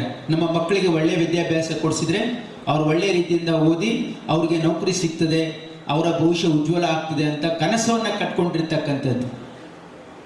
ಆದರೆ ಇವತ್ತು ಹಿಂದಿನ ಸರ್ಕಾರದಲ್ಲಿ ನೀವು ನೋಡಿದ್ರಿ ಯಾವ ರೀತಿ PSI ಹಗರಣ ಇಡೀ ನಮ್ಮ ವ್ಯವಸ್ಥೆಯನ್ನೇ ಇವತ್ತು ಬುಡಬೇರು ಮಾಡ್ತಕ್ಕಂಥ ಒಂದು ವಾತಾವರಣ ಸೃಷ್ಟಿ ಮಾಡಿತ್ತು. ನಮ್ಮ ಯುವಕರ ಮನಸ್ಸಿನಲ್ಲಿ ಒಂದು ಸಂದೇಹವನ್ನು ಮೂಡಿಸಿತ್ತು. ಏನಂದರೆ ಏನು ನಾವು ಮಹಾತ್ಮ ಗಾಂಧೀಜಿಯವರು ಕಂಡಿರ್ತಕ್ಕಂಥ ಕನಸು, ಈ ಪ್ರಬುದ್ಧ ಭಾರತ, ನಮ್ಮ ಪ್ರಜಾಪ್ರಭುತ್ವದ ಏನು ವ್ಯವಸ್ಥೆ ಇದೆಯಲ್ಲ, ಇದ್ರ ಮೇಲೇನೆ ಅಪನಂಬಿಕೆ ಹುಟ್ಟಿಸ್ತಕ್ಕಂಥ ರೀತಿಯಲ್ಲಿ ಒಂದು ವಾತಾವರಣ ಸೃಷ್ಟಿಯಾಗಿತ್ತು. ಆವಾಗ ನಾವೊಂದು ಪ್ರಾಮಿಸ್ ಅನ್ನ ಮಾಡಿದ್ವಿ, ಏನಂದ್ರೆ ನಮ್ಮ ಸರ್ಕಾರ ಬಂದ್ರೆ ನಾವು ನೇಮಕಾತಿಯಲ್ಲಿ ಪಾರದರ್ಶಕತೆ ತರ್ತೀವಿ ಅಂತಕ್ಕಂಥ ಮಾತು ಏನು ಮಾನ್ಯ ಮುಖ್ಯಮಂತ್ರಿಗಳು ಸಿದ್ದರಾಮಯ್ಯನವರು ಹೇಳಿದ್ರಲ್ಲ, ಇವತ್ತು ಅದರ ಒಂದು ಫಲ ಇದು ಅಂತ ನಾನು ಹೆಮ್ಮೆಯಿಂದ ಇವತ್ತು ಹೇಳ್ತಾ ಇದ್ದೀನಿ. ಮತ್ತು ಇನ್ನೊಂದು ಬಹಳ ಮುಖ್ಯ, ನಮ್ಮ ಜನ ನಾವು ಯಾವತ್ತೂ ಮರಿತೀವಿ. ಇವತ್ತು 1600 ನೇಮಕಾತಿಯಲ್ಲಿ 1300 ನೇಮಕಾತಿ ಯಾರಿಗಾಗಿದೆ ಗೊತ್ತಾ? ಕಲ್ಯಾಣ ಕರ್ನಾಟಕ ಭಾಗದ ಜನರಿಗೆ ಮಾತ್ರ. ಇದು ಯಾರ ಕೊಡುಗೆ? ಇದು ನಮ್ಮ ನಾಯಕರಾಗಿರ್ತಕ್ಕಂಥ ಮಲ್ಲಿಕಾರ್ಜುನ್ ಖರ್ಗೆ ಸಾಹೇಬ್ರ ಕೊಡುಗೆ ಅಂತ ನಾವು ಯಾರು ಮರಿಬಾರ್ದು. ಆರ್ಟಿಕಲ್ 371J ಹಿಂದೆ ನಮ್ಮ ಕಾಂಗ್ರೆಸ್ಸಿನ UPA ಸರ್ಕಾರ ಕೇಂದ್ರದಲ್ಲಿ ಇದ್ದಾಗ ಮಲ್ಲಿಕಾರ್ಜುನ್ ಖರ್ಗೆ ಸಾಹೇಬರು ಆರ್ಟಿಕಲ್ 371J ಅಮೆಂಡ್ಮೆಂಟ್ ಅನ್ನ ಮಾಡಿ ನಮ್ಮ ಭಾಗದ ಮಕ್ಕಳಿಗೆ ಒಂದು ಶಾಶ್ವತವಾಗಿರ್ತಕ್ಕಂಥ ಕೊಡುಗೆಯನ್ನು ಕೊಟ್ಟಿದ್ದಾರೆ. ಅದು ಮಲ್ಲಿಕಾರ್ಜುನ್ ಖರ್ಗೆ ಸಾಹೇಬರು, ಕಾಂಗ್ರೆಸ್ ಸರ್ಕಾರ ಅಂತ ನಾವು ಯಾರು ಮರೆಯುವಂತಿಲ್ಲ. ಅದರ ಫಲವಾಗಿ ಇವತ್ತು ತಮಗೆಲ್ಲ ನೌಕರಿ ಸಿಗ್ತಾ ಇದೆ. ಹಿಂದೆ ನಮ್ಮ ಸರ್ಕಾರ 2013ರಿಂದ 2018ರವರೆಗೆ ಸಿದ್ದರಾಮಯ್ಯನವರ ನೇತೃತ್ವದ ಕಾಂಗ್ರೆಸ್ ಸರ್ಕಾರದಲ್ಲಿ 30,000 ನೌಕರಿಗಳನ್ನು ಕೊಟ್ಟಿದ್ದು ಕಲ್ಯಾಣ ಕರ್ನಾಟಕದ ಭಾಗದ ಜನರಿಗೆ ಆರ್ಟಿಕಲ್ 371J ಅಡಿಯಲ್ಲಿ. ಮೊನ್ನೆ ನಮ್ಮ ಸರ್ಕಾರ ಬರೋಕ್ಕಿಂತ ಮುಂಚೆ ಮಲ್ಲಿಕಾರ್ಜುನ್ ಖರ್ಗೆ ಸಾಹೇಬರು AICC ಅಧ್ಯಕ್ಷರಾದಾಗ ಇಲ್ಲಿ ಕಲಬುರಗಿಯಲ್ಲಿ ಒಂದು ಮಹಾ ಸಮ್ಮೇಳನ ನಡೀತು. ಮೊದಲನೇ ಬಾರಿಗೆ ಅವರು ಕಲಬುರಗಿಗೆ ಬಂದಾಗ ಅದು 371J 10 ವರ್ಷದ ಸಂಭ್ರಮ ಅಂತಲೂ ಕೂಡ ನಾವು ಆಚರಿಸಿದ್ವಿ. ಆ ಸಂದರ್ಭದಲ್ಲಿ ಅವರು ಒಂದು ಮಾತನ್ನ ಕೊಟ್ಟಿದ್ರು, ನಮ್ಮ 5 ಗ್ಯಾರಂಟಿಗಳ ಜೊತೆ ಕಲ್ಯಾಣ ಕರ್ನಾಟಕಕ್ಕೆ 2 ಬಹಳ ಪ್ರಮುಖವಾಗಿರ್ತಕ್ಕಂಥ ಗ್ಯಾರಂಟಿಗಳನ್ನ ಮಲ್ಲಿಕಾರ್ಜುನ್ ಖರ್ಗೆ ಸಾಹೇಬರು ಘೋಷಣೆ ಮಾಡಿದ್ರು. ಅದು ಏನಂತಂದ್ರೆ, ಈ ಭಾಗದಲ್ಲಿ ಇರ್ತಕ್ಕಂಥ ಸುಮಾರು 50,000 ಏನು ಸರ್ಕಾರಿ ಹುದ್ದೆಗಳಿವೆ, ನಮ್ಮ ಸರ್ಕಾರ ಬಂದ್ರೆ ನಾವು 5 ವರ್ಷದಲ್ಲಿ ಭರ್ತಿ ಮಾಡ್ತೀವಿ ಅಂತ ಅದು ಒಂದು ಘೋಷಣೆ ಮಾಡಿದ್ರು. ಎರಡನೇದು, ಕಲ್ಯಾಣ ಕರ್ನಾಟಕ ಅಭಿವೃದ್ಧಿ ಮಂಡಳಿಗೆ 5,000 ಕೋಟಿ ಕೊಡ್ತೀವಿ ಅಂತ ನಮ್ಮ ಸರ್ಕಾರ ಬಂದ್ರೆ ಘೋಷಣೆ ಮಾಡಿದ್ರು. 5,000 ಕೋಟಿ ನಮ್ಮ ಸರ್ಕಾರ ಇವತ್ತು ಬಜೆಟ್ ನಲ್ಲಿ, ನಾವು ಹಿಂದಿನ ಬಜೆಟ್ ನಲ್ಲೂ ಘೋಷಣೆ ಮಾಡಿದೀವಿ, ಈ ಬಜೆಟ್ ನಲ್ಲೂ ಕೂಡ ಮಾನ್ಯ ಮುಖ್ಯಮಂತ್ರಿಗಳು 5,000 ಕೋಟಿ ಇವತ್ತು ಘೋಷಣೆ ಮಾಡಿದ್ದಾರೆ. ಈ ಭಾಗದ ಎಲ್ಲ ಸ್ಥಳೀಯ ವೃಂದದಲ್ಲಿ ಇರ್ತಕ್ಕಂಥ ಅಂದ್ರೆ ಲೋಕಲ್ ಕ್ಯಾಡರ್ ಅಂದ್ರೆ 371J ಅಲ್ಲಿ ಖಾಲಿ ಇರ್ತಕ್ಕಂಥ ಹುದ್ದೆಗಳನ್ನ ಭರ್ತಿ ಮಾಡ್ತಕ್ಕಂಥ ಪ್ರಕ್ರಿಯೆಯನ್ನು ಕೂಡ ನಾವೀಗ ಪ್ರಾರಂಭ ಮಾಡಿದೀವಿ ಅಂತಕ್ಕಂಥದ್ದು ನಾನು ಬಹಳ ಹೆಮ್ಮೆಯಿಂದ ಹೇಳ್ತಾ ಇದ್ದೀನಿ. ಮುಖ್ಯಮಂತ್ರಿಗಳ ಸಲಹೆಗಾರರಾದ BR ಪಾಟೀಲ್ ಮಾತನಾಡಿ, ಬರಗಾಲದ ಇಂತಹ ಸಂದರ್ಭದಲ್ಲಿ ಸಚಿವ ರಾಮಲಿಂಗಾರೆಡ್ಡಿ ಅವರು ನಮ್ಮ ಭಾಗದ 1600 ಜನರಿಗೆ ಇಲ್ಲಿ ಉದ್ಯೋಗ ನೀಡಿ ಅವರ ಬದುಕಿನ ಹಣೆ ಬರಹ ಬರೆದಿದ್ದಾರೆ. ನಮ್ಮ ಸರ್ಕಾರ ನುಡಿದಂತೆ ನಡೆಯುವ ಸರ್ಕಾರ. ಚುನಾವಣಾ ಪೂರ್ವ ನೀಡಿದ ಭರವಸೆಯಂತೆ ಇಂದು ನೇಮಕಾತಿಗೆ ಚಾಲನೆ ಸಿಕ್ಕಿದೆ. ಇದು ನಗದಿ ಸರ್ಕಾರ, ಉದುರಿ ಸರ್ಕಾರ ಅಲ್ಲ. ಏನು ಹೇಳ್ತೀವೋ ಅದನ್ನೇ ಮಾಡುತ್ತೇವೆ ಎಂದು ಹೇಳಿದರು. ಕೊನೆಗೆ ಹೊಸದಾಗಿ ನೇಮಕವಾದ ಚಾಲಕರಿಗೆ ಮದ್ಯಪಾನ ಸೇವನೆ ಮಾಡಿ ವಾಹನ ಚಲಾಯಿಸಬೇಡಿ ಎಂದು ಕಿವಿ ಮಾತು ಹೇಳಿದರು. ಶಾಸಕ MY ಪಾಟೀಲ್, ತಿಪ್ಪಣ್ಣಪ್ಪ ಕಮಕ್ನೂರ್ ಸಹ ಮಾತನಾಡಿದರು. ನಗರ ಭೂ ಸಾರಿಗೆ ನಿರ್ದೇಶನಾಲಯ ಮತ್ತು ಜಿಚ್ ಇಂಡಿಯಾ ಇವರ ಸಹಯೋಗದೊಂದಿಗೆ ಕಲಬುರಗಿ ನಗರದಲ್ಲಿ ಸುಸ್ಥಿರ ಮತ್ತು ಅಂತರ್ಗತ ಸಾರಿಗೆ ವ್ಯವಸ್ಥೆ ಕಲ್ಪಿಸುವ ನಿಟ್ಟಿನಲ್ಲಿ ನಗರ ಸಾರಿಗೆ ಬಸ್ಗಳ ಆಗಮನ ಮತ್ತು ನಿರ್ಗಮನ ಸಮಯ ಲೈವ್ ಟ್ರ್ಯಾಕ್ ಮತ್ತು ರೂಟ್ ಮ್ಯಾಪ್ ಕೈಬೆರಳಿನಲ್ಲಿ ಪಡೆದು ಜರ್ನಿ ಪ್ಲಾನ್ ಮಾಡುವ ನಮ್ಮ ಕಲಬುರಗಿ ಸಾರಿಗೆ ಮೊಬೈಲ್ ತಂತ್ರಾಂಶಕ್ಕೆ ಇಂದು ಇಲ್ಲಿ ಸಚಿವ ರಾಮಲಿಂಗಾರೆಡ್ಡಿ ಅವರು ಚಾಲನೆ ನೀಡಿದರು. ಸಾರ್ವಜನಿಕರು ತಮ್ಮ ಮೊಬೈಲ್ನ ಪ್ಲೇಸ್ಟೋರ್ನಿಂದ ನಮ್ಮ ಕಲಬುರಗಿ ಸಾರಿಗೆ ಆಪ್ ಡೌನ್ಲೋಡ್ ಮಾಡಿಕೊಂಡು ಈ ಸೇವೆ ಪಡೆಯಬಹುದಾಗಿದೆ. ಸಂಸ್ಥೆ 20,000ಕ್ಕೂ ಹೆಚ್ಚಿನ ನೌಕರರು ಹೃದ್ರೋಗ ಕಾಯಿಲೆಗೆ ಸಂಬಂಧಿಸಿದಂತೆ ನಗದು ರಹಿತ ಚಿಕಿತ್ಸೆ ನೀಡುವ ಸಂಬಂಧ ಕೆಕೆಆರ್ಟಿಸಿ ಸಂಸ್ಥೆಯ ಎಂಡಿ ಎಂ ರಾಜಪ್ಪ ಮತ್ತು ಜಯದೇವ ಹೃದ್ರೋಗ ವಿಜ್ಞಾನ ಮತ್ತು ಸಂಶೋಧನಾ ಸಂಸ್ಥೆಯ ವೈದ್ಯಕೀಯ ಅಧೀಕ್ಷಕರಾದ ಡಾಕ್ಟರ್ ವೀರೇಶ್ ಪಾಟೀಲ್ ಅವರು ಸಚಿವ ರಾಮಲಿಂಗಾರೆಡ್ಡಿ ಮತ್ತು ಡಾಕ್ಟರ್ ಶರಣಪ್ರಕಾಶ್ ಪಾಟೀಲ್ ಅವರ ಸಮ್ಮುಖದಲ್ಲಿ ಒಡಂಬಡಿಕೆ ಪತ್ರ ವಿನಿಮಯ ಮಾಡಿಕೊಂಡರು. ಇದೇ ಸಂದರ್ಭದಲ್ಲಿ ಸಂಸ್ಥೆಯ ಮೃತ ನೌಕರರ ಅವಲಂಬಿತರಿಗೆ ನಿಗಮದ ಆಂತರಿಕ ಗುಂಪು ವಿಮೆ ಯೋಜನೆಯ ಅಡಿಯಲ್ಲಿ ತಲಾ 10 ಲಕ್ಷ ರೂಪಾಯಿಗಳಂತೆ ಒಟ್ಟು 10 ಜನರಿಗೆ 1 ಕೋಟಿ ರೂಪಾಯಿ ವಿಮೆ ಪರಿಹಾರದ ಚೆಕ್ ಸಾರಿಗೆ ಸಚಿವ ರಾಮಲಿಂಗಾರೆಡ್ಡಿ ಅವರು ವಿತರಣೆ ಮಾಡಿದರು. ಕಲಬುರಗಿ ದಕ್ಷಿಣ ಮತಕ್ಷೇತ್ರದ ಶಾಸಕರಾದ ಅಲ್ಲಮಪ್ರಭು ಪಾಟೀಲ್ ಅವರ ಅಧ್ಯಕ್ಷತೆಯಲ್ಲಿ ನಡೆದ ಈ ಕಾರ್ಯಕ್ರಮದಲ್ಲಿ ಕಾಡಾ ಅಧ್ಯಕ್ಷರಾದ ಡಾಕ್ಟರ್ ಎಂಎಂ ರಶೀದ್, ಜಿಲ್ಲಾಧಿಕಾರಿ ಬಿ ಫೌಜಿಯಾ ತರನ್ನುಂ, ಕೆಕೆಆರ್ಟಿಸಿಯ ಸಂಸ್ಥೆಯ ಮುಖ್ಯ ಸಂಚಾರ ವ್ಯವಸ್ಥಾಪಕರಾದ ಸಂತೋಷ್ ಕುಮಾರ್, ಮುಖ್ಯ ಸಿಬ್ಬಂದಿ ವ್ಯವಸ್ಥಾಪಕ Anand Bandarakalli, CME Santosh Kumar Gogore, deputy CME Mallikarjun Degalamadi, ವಿಭಾಗೀಯ ನಿಯಂತ್ರಣ ಅಧಿಕಾರಿಗಳಾದ ನಾರಾಯಣಪ್ಪ ಕುರುಬಾರ್, ಎಸ್ಜಿ ಗಂಗಾಧರ್, ಕಲಬುರಗಿ ವಿಭಾಗ 1ರ ಡಿಟಿಒ ಈಶ್ವರ್ ಹೊಸಮನಿ, ಡಿಎಂಇ ನಾಗರಾಜ್ ವಾರದ್ ಸೇರಿದಂತೆ ಸಾರಿಗೆ ಸಂಸ್ಥೆಯ ಇತರೆ ಅಧಿಕಾರಿ ಸಿಬ್ಬಂದಿಗಳು ಉಪಸ್ಥಿತರಿದ್ದರು. ಕೆಕೆಆರ್ಟಿಸಿ ವ್ಯವಸ್ಥಾಪಕ ನಿರ್ದೇಶಕ ಎಂ ರಾಜಪ್ಪ ಸರ್ವರನ್ನು ಸ್ವಾಗತಿಸಿ ಪ್ರಾಸ್ತಾವಿಕವಾಗಿ ಮಾತನಾಡಿದರು. ಕರ್ನಾಟಕ ಸರ್ಕಾರದ ಮಾನ್ಯ ಸಾರಿಗೆ ಹಾಗೂ ಮುಜರಾಯಿ ಇಲಾಖೆ ಖಾತೆಯ ಸಚಿವರಾದ ರಾಮಲಿಂಗಾರೆಡ್ಡಿಯವರು ಇಂದು ಕಲಬುರಗಿ ನಗರದಲ್ಲಿ ಮಾಧ್ಯಮ ಮಿತ್ರರೊಂದಿಗೆ ಮಾತನಾಡಿದರು. ನಾನಂದರೆ ಈ ಬಾಂಬ್ ಸ್ಫೋಟ ಆಗಿದ್ದನ್ನು ಸಮರ್ಥನೆ ಮಾಡೋಕ್ಕೆ ಹೋಗೋದಿಲ್ಲ. ಬಾಂಬ್ ಸ್ಫೋಟ ಆಗಿದೆ, ಅವ್ರ ಮೇಲೆ ಆ್ಯಕ್ಷನ್ ತಗೋಬೇಕು, ಜೈಲಿಗೆ ಹಾಕಬೇಕು, ಎಲ್ಲ ಶಿಕ್ಷೆ ಹಾಕಬೇಕು ಅವರಿಗೆ. ಹಿಂದೆ BJP ಸರ್ಕಾರ ಇದ್ದಾಗ ಚಿನ್ನಸ್ವಾಮಿ ಸ್ಟೇಡಿಯಂ ಹತ್ರ, ಆಮೇಲೆ ಸರಣಿ 25 ಜುಲೈ ಸರಣಿ ಬಾಂಬ್ ಆಗಿತ್ತು, ಮಲ್ಲೇಶ್ವರಂ ಬಾಂಬ್ ಬ್ಲಾಸ್ಟು, ಬೆಂಗಳೂರು ವಿಮಾನ ನಿಲ್ದಾಣದಲ್ಲಿ ಬಾಂಬ್ ಬ್ಲಾಸ್ಟು ಜನವರಿ 20, 2020, ಮತ್ತು ತುಂಗಾ ಪ್ರಯೋಗ ಬಾಂಬ್ ಸ್ಫೋಟ, ಮತ್ತು ಮಂಗಳೂರು ಕುಕ್ಕರು, ಇದೆಲ್ಲ BJP ಸರ್ಕಾರದಲ್ಲೇ ಆಗಿದ್ದು. ನಮ್ಮ ಸರ್ಕಾರದಲ್ಲಿ BJP ಸರ್ಕಾರ ಕಂಪೇರ್ ಮಾಡಿದ್ರೆ ಈ ಬಾಂಬ್ ಸ್ಫೋಟ, ಕ್ರಿಮಿನಲ್ ಆ್ಯಕ್ಟಿವಿಟೀಸು ಭಾಳ ಕಡಿಮೆ ಆಗಿದೆ, ಸಂಪೂರ್ಣವಾಗಿ ನಿಯಂತ್ರಣಕ್ಕೆ ತರಲ್ಲ. ಆರೋಪಿ ಬಂಧಿಸಿದ ತಕ್ಷಣ ಜೈಲಿಗೆ ಕಳಿಸಿದ್ದಾರೆ, ಮೈಸೂರು ಪಾಕ್ ತಿನ್ನೋದಕ್ಕೆ ಎನ್ಕ್ವೈರಿ ಮಾಡಬೇಕಾಗಿತ್ತು ಅಂತ ಹೇಳ್ತಾರೆ ಅವರು. ಈಗ ಪೊಲೀಸವ್ರಿಗೆ ಏನು ಕೆಲಸ ಮಾಡಬೇಕು ಅಂತ ಗೊತ್ತಿದೆ ಅಲ್ವಾ, ಪೊಲೀಸವ್ರಿಗೆ ಏನು ಕೆಲಸ ಮಾಡಬೇಕು ಅಂತ ಗೊತ್ತಿದೆ. ಅವ್ರೇನು ಇವ್ರನ್ನೆಲ್ಲ ಕೇಳಿಕೊಂಡು ಪೊಲೀಸ್ ಕೆಲಸ ಮಾಡಬೇಕಾ? ಇವನ್ನೆಲ್ಲ ಕೇಳ್ಕೊಂಡು ಪೊಲೀಸ್ ಕೆಲಸ ಮಾಡಬೇಕಾ? ಪೊಲೀಸವ್ರು ಏನು ಕೆಲಸ ಮಾಡಬೇಕು ಮಾಡ್ತಾರೆ. ಅದೆಲ್ಲ ತನಿಖೆ ಆದಾಗ ಗೊತ್ತಾಗುತ್ತಪ್ಪ. ನಾನೇನು ತನಿಖಾಧಿಕಾರಿನಾ? ಒಂದು ನಿಮಿಷ ಇರಿ. ಈಗ ತನಿಖೆ ಆದಂಥ ಸಂದರ್ಭದಲ್ಲಿ ತನಿಖಾಧಿಕಾರಿಗಳು ಇದ್ರ ಹಿಂದೆ ಯಾರಿದ್ದಾರೆ ಏನು ಎಲ್ಲ ಮಾಡ್ತಾರೆ. ಅಲ್ಲಿವರೆಗೂ ನೀವು ಕೂಡ ಸಮಾಧಾನವಾಗಿರ್ಬೇಕು. FSL ರಿಪೋರ್ಟ್ ಆಧಾರದ ಮೇಲೆ ಅರೆಸ್ಟ್ ಮಾಡಿ ಅಂತ ಹೇಳಿ ಮೊದಲು FSL ರಿಪೋರ್ಟ್ ಇಲ್ಲ, ಅದು ಇಲ್ಲ ಅಂತ ಹೆಂಗೆ ಹೇಳಿದ್ರು ಸರ್? FSL ರಿಪೋರ್ಟ್ ಬರೋಕ್ಕೆ FSL ರಿಪೋರ್ಟು ಸರ್ಕಾರದ್ದಿದೆ ಅಲ್ವಾ, ಸರ್ಕಾರದ್ದು ಅಥೆಂಟಿಕ್, ಅಲ್ಲಿಂದ ಬಂದರೆ ಮಾತ್ರ. ಅವರು ಎಲ್ಲೋ ಪ್ರೈವೇಟ್ನವರು ಹೇಳೋಕ್ಕಾಗತ್ತಾ? ಪ್ರೈವೇಟವ್ರು ಹೇಳಿದ್ದೆಲ್ಲ ಕೇಳೋಕ್ಕಾಗತ್ತಾ? ಸರ್ಕಾರದ FSL ಏನಕ್ಕಿರೋದು? ಅದು ಅಥೆಂಟಿಕ್. ನಿಮ್ಮ FSL ರಿಪೋರ್ಟ್ ಬರೋಕ್ಕಿಂತ ಮುಂಚೆಗೆ ನಿಮ್ಮದೇ ಸಚಿವರು ಸಾಕಷ್ಟು ಜನ ಪ್ರೈವೇಟ್ ಅಲ್ಲಿ ತನಿಖೆ ಮಾಡಿಸಿ ಇಲ್ಲ ಅಂತ ಹೇಳಿದ್ರು. ಯಾರು ಹೇಳಿದ್ರೆ ನೀವು ಅವ್ರು ಕೇಳ್ಕೊಳ್ರಪ್ಪ. ಅದೆಲ್ಲ ಎಲ್ಲ ಸುಳ್ಳು ಹೋಗಪ್ಪ.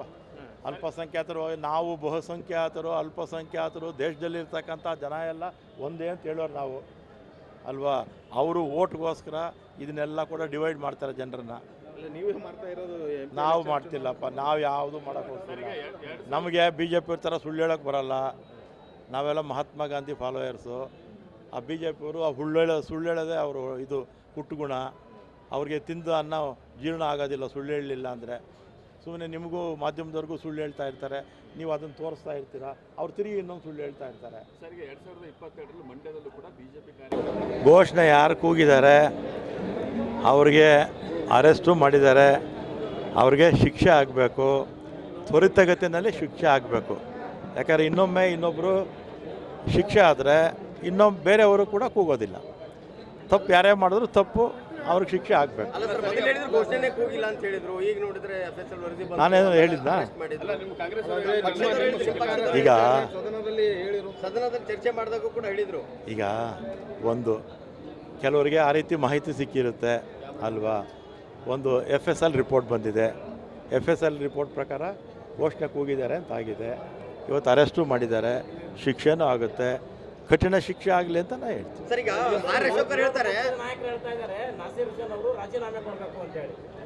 ನಾಜೀರ್ ಈಗ ಒಂದು ನಿಮಿಷ ರೀ, ನಾಜೀರ್ ಹುಸೇನ್ ಅವರು ಅವ್ರೇನು ಕರ್ಕೊಂಬಂದಿದ್ರಾ? ಈಗ ಒಂದು ನಿಮಿಷ ಈಗ ಹಾಗಾದರೆ ಪ್ರತಾಪ್ ಸಿಂಹ ಪಾರ್ಲಿಮೆಂಟಲ್ಲಿ ಬಾಂಬ್ ಹಾಕಿದ್ರಲ್ಲಪ್ಪ, ಪ್ರತಾಪ್ ಸಿಂಹ ರಾಜೀನಾಮೆ ಕೊಟ್ರ? ಕೇಳಿದ್ರು ಅಶೋಕ್ ಅವರು ರಾಜೀನಾಮೆ? ಕೇಳಲಿಲ್ಲ. ಆಮೇಲೆ ಮೊನ್ನೆ ಒಂದು ಬಾಂಬು ಮೊನ್ನೆ ಬೆಂಗಳೂರಲ್ಲಾಯಿತು. ಎಷ್ಟು ಕಡೆ ಬಿ ಜೆ ಪಿ ಸರ್ಕಾರ ಇದ್ದಾಗ ಬಾಂಬ್ ಸ್ಫೋಟ ಆಗಿತ್ತು ಅಂದಿದ್ರಲ್ಲಪ್ಪ. ಈಗ ಮಂಡ್ಯದಲ್ಲಿ ಒಂದು ನಿಮಿಷ ರೀ, ಮಂಡ್ಯದಲ್ಲಿ 22ರಲ್ಲಿ ಅದು ಇದೆ, ನನ್ನ ಹತ್ರ ವಿಡಿಯೋ ಇದೆ. 22ರಲ್ಲಿ ಅವರು ಪ್ರೊಟೆಸ್ಟ್ ಮಾಡುವಾಗ ಬಿ ಜೆ ಪಿಯವರು ಅವನು ಪಾಕಿಸ್ತಾನ ಜಿಂದಾಬಾದ್ ಅಂತ ಬಿ ಜೆ ಪಿ ಕಾರ್ಯಕರ್ತ ಕೂಗ್ತಾ ಇರ್ತಾನೆ, ಅವನು ಇನ್ನೊಬ್ಬ ಕಾರ್ಯಕರ್ತ ಬಾಯಿ ಮುಚ್ತಾನೆ. ಆಗ ಈ ಬಿ ಜೆ ಪಿಯವರು ಎಲ್ಲೋಗಿದ್ರು? ಏನು ಮಣ್ಣು ತಿಂತಾ ಇದ್ರಾ? ಮಾಡಲಿಲ್ಲ, ಕೇಸು ಮಾಡಲಿಲ್ಲ. ಒಂದು ನಿಮಿಷ ರೀ, ಅವಾಗ ಕೇಸು ಹಾಕಲಿಲ್ಲ ಅವ್ರ ಮೇಲೆ. ಇದನ್ನು ಪೊಲೀಸ್ ಕೇಸ್ ಏನು ದಾಖಲೆ, ಜೈಲಿಗೂ ಕಳಿಸ್ಲಿಲ್ಲ. ಅಟ್ಲೀಸ್ಟ್ ನಾವಾದರೂ ಜೈಲಿಗೆ ಕಳಿಸಿದ್ದೀವಲ್ಲ, ಕೇಸ್ ಹಾಕಿದ್ದೀವಲ್ಲ. ಅಲ್ಲ, ಬಟ್ ಹಿಂಗ ಘಟನೆ ಆಗಿದೆ ಅಂತ ಹೇಳಿದ್ರೆ ಮಾಧ್ಯಮನೇ ಅಪರಾಧಿ ಸ್ಥಾನದಲ್ಲಿ ನಿಲ್ಸಿದಂಥದ್ದು ನಿಮ್ಮ ಸರ್ಕಾರ. ನಮ್ಮೇಲೆ ಮಾಧ್ಯಮಗಳ ಮೇಲೆ ಕೇಸ್ ಮಾಡೋದಕ್ಕೆ ರೆಡಿ ಮಾಡಿದ್ರಿ, ಪ್ಲಾನ್ ಮಾಡಿದ್ರಿ, ನೋಟಿಸ್ ಕಳಿಸಿದ್ರೆ ಆಫೀಸ್ಗಳಿಗೆ. ಆಗಿರುವಂಥ ಘಟನೆ ಆಗಿದೆ ಅಂತ ಹೇಳಿರೋದಕ್ಕೆ ನೋಟಿಸ್ ಕಳಿಸಿರುವಂಥದ್ದು, ಕೇಸ್ ಹಾಕ್ಬೇಕು ಅನ್ನೋದು. ಈಗ ಒಂದು ನಿಮಿಷ ಇರಿ, ಯಾವುದನ್ನ ಒಂದು ಘಟನೆ ಆದಾಗ ನಾನಾ ಮೂಲಗಳಿಂದ ತಗೋಬೇಕಾಗುತ್ತೆ. ನಿಜಾನೋ ಅಲ್ವಾ, ನಿಜಾನೋ ಅಲ್ವೋ. ಈಗ ನಿಜ ಆಗಿದೆ, ಮುಗಿದೋಯ್ತು. ನಿಮ್ಮ ಮಧ್ಯೆ ನಿಮಗೂ ಏನೂ ಮಾತಾಡೋದಿಲ್ಲ. ಈಗ ಯಾರು ಈಗ ಬಿ ಜೆ ಪಿಯವರಪ್ಪ ಏನೋ ಎಲ್ಲ ಅವ್ರಿಗೆಲ್ಲ ಗೊತ್ತಿದ್ದಂಗೆ ಮಾತಾಡ್ತಾರೆ. ಅವ್ರಿಗೆ ಹಾಂ, ಬಿಜೆಪಿ ಕಾರ್ಯಕರ್ತ ಅದಕ್ಕೆ ಏನಾದರೂ ದಾಖಲೆ ಇದೆಯಾ? ದಾಖಲೆ ಕೊಡಿ ಅಂತ ಅಶೋಕ್ ಹೇಳ್ತಾರೆ. ಈಗ ಇಡೀ ವಿಡಿಯೋನೇ ಇದೆಯಲ್ಲ, ಮಂಡ್ಯ ಬಿ ಜೆ ಪಿ ಕಾರ್ಯಕರ್ತ ಅವ್ರ ಜೊತೆಯಲ್ಲೇ ಕೂತು ಪಾಕಿಸ್ತಾನ ಜಿಂದಾಬಾದ್ ಅಂತೇಳಿದ್ದು, ಇನ್ನೊಬ್ಬ ಕಾರ್ಯಕರ್ತ ಬಾಯಿ ಮುಚ್ಚಿದ್ದು, ಆ ವಿಡಿಯೋ ನನ್ನ ಹತ್ರ ಇದೆ, ನಿಮಗೆಲ್ಲ ಕಳಿಸ್ತೀನಿ. ಆವತ್ತೀಗ ಇವ್ರ ಬಾಯಲ್ಲಿ ಏನು ಇಟ್ಕೊಂಡಿದ್ರಪ್ಪ? ಏನು ಅವತ್ತು ಯಾಕೆ ಮಾತಾಡಲಿಲ್ಲ? ಪ್ಲಾಸ್ಟ್ ಯಾಕೆ ಹಾಕ್ಕೊಂಡಿದ್ರಿ? ಮನ ಮರ್ಯಾದೆ ಬೇಡ ನಿಮಗೆ? ಮಂಡ್ಯದಲ್ಲಿ ನಿಮ್ಮ ಬಿ ಜೆ ಪಿ ಕಾರ್ಯಕರ್ತ ಪಾಕಿಸ್ತಾನ ಜಿಂದಾಬಾದ್ ಕೂಗ್ತಾನಲ್ಲ, ಯಾಕೆ ದಾಖಲೆ ಅಲ್ಲ? ಫ್ಲಾಗ್ ಇಟ್ಕೊಂಡಿದ್ದಾರೆ, ಇದು ಹಾಕ್ಕೊಂಡಿದ್ದಾನೆ, ಅವ್ರ ಜೊತೆಯಲ್ಲೇ ಕೂತವನೆ ಅಲ್ವಾ? ನೋಡಿ, ನಾವು ಯಾರಿಗೂ ಕೂಗಿದ್ರೋ ಅವ್ರಿಗೆ ಜೈಲಿಗೆ ಕಳಿಸಿದ್ದೀವಿ. ಬಿ ಜೆ ಪಿಯವ್ರು ಜೈಲಿಗೆ ಕಳಿಸ್ರ? ಕೇಸು ಹಾಕಲಿಲ್ಲ, ಏನೂ ಇಲ್ಲ. ಹಾಂ, ಮೈಸೂರು ಪಾಕ್ ಇವ್ರು ತಿನ್ನಿಸಿದವರು ಯಾರು? ಬಿ ಜೆ ಪಿಯವರು. ಮಂಡ್ಯದಲ್ಲಿ ಕೂಗಿದ್ನಲ್ಲ ಅವನಿಗೆ ಮೈಸೂರು ಪಾಕ್ ತಿನ್ನಿಸಿದವ್ರು ಇವರು, ಬಿ ಜೆ ಪಿಯವರು.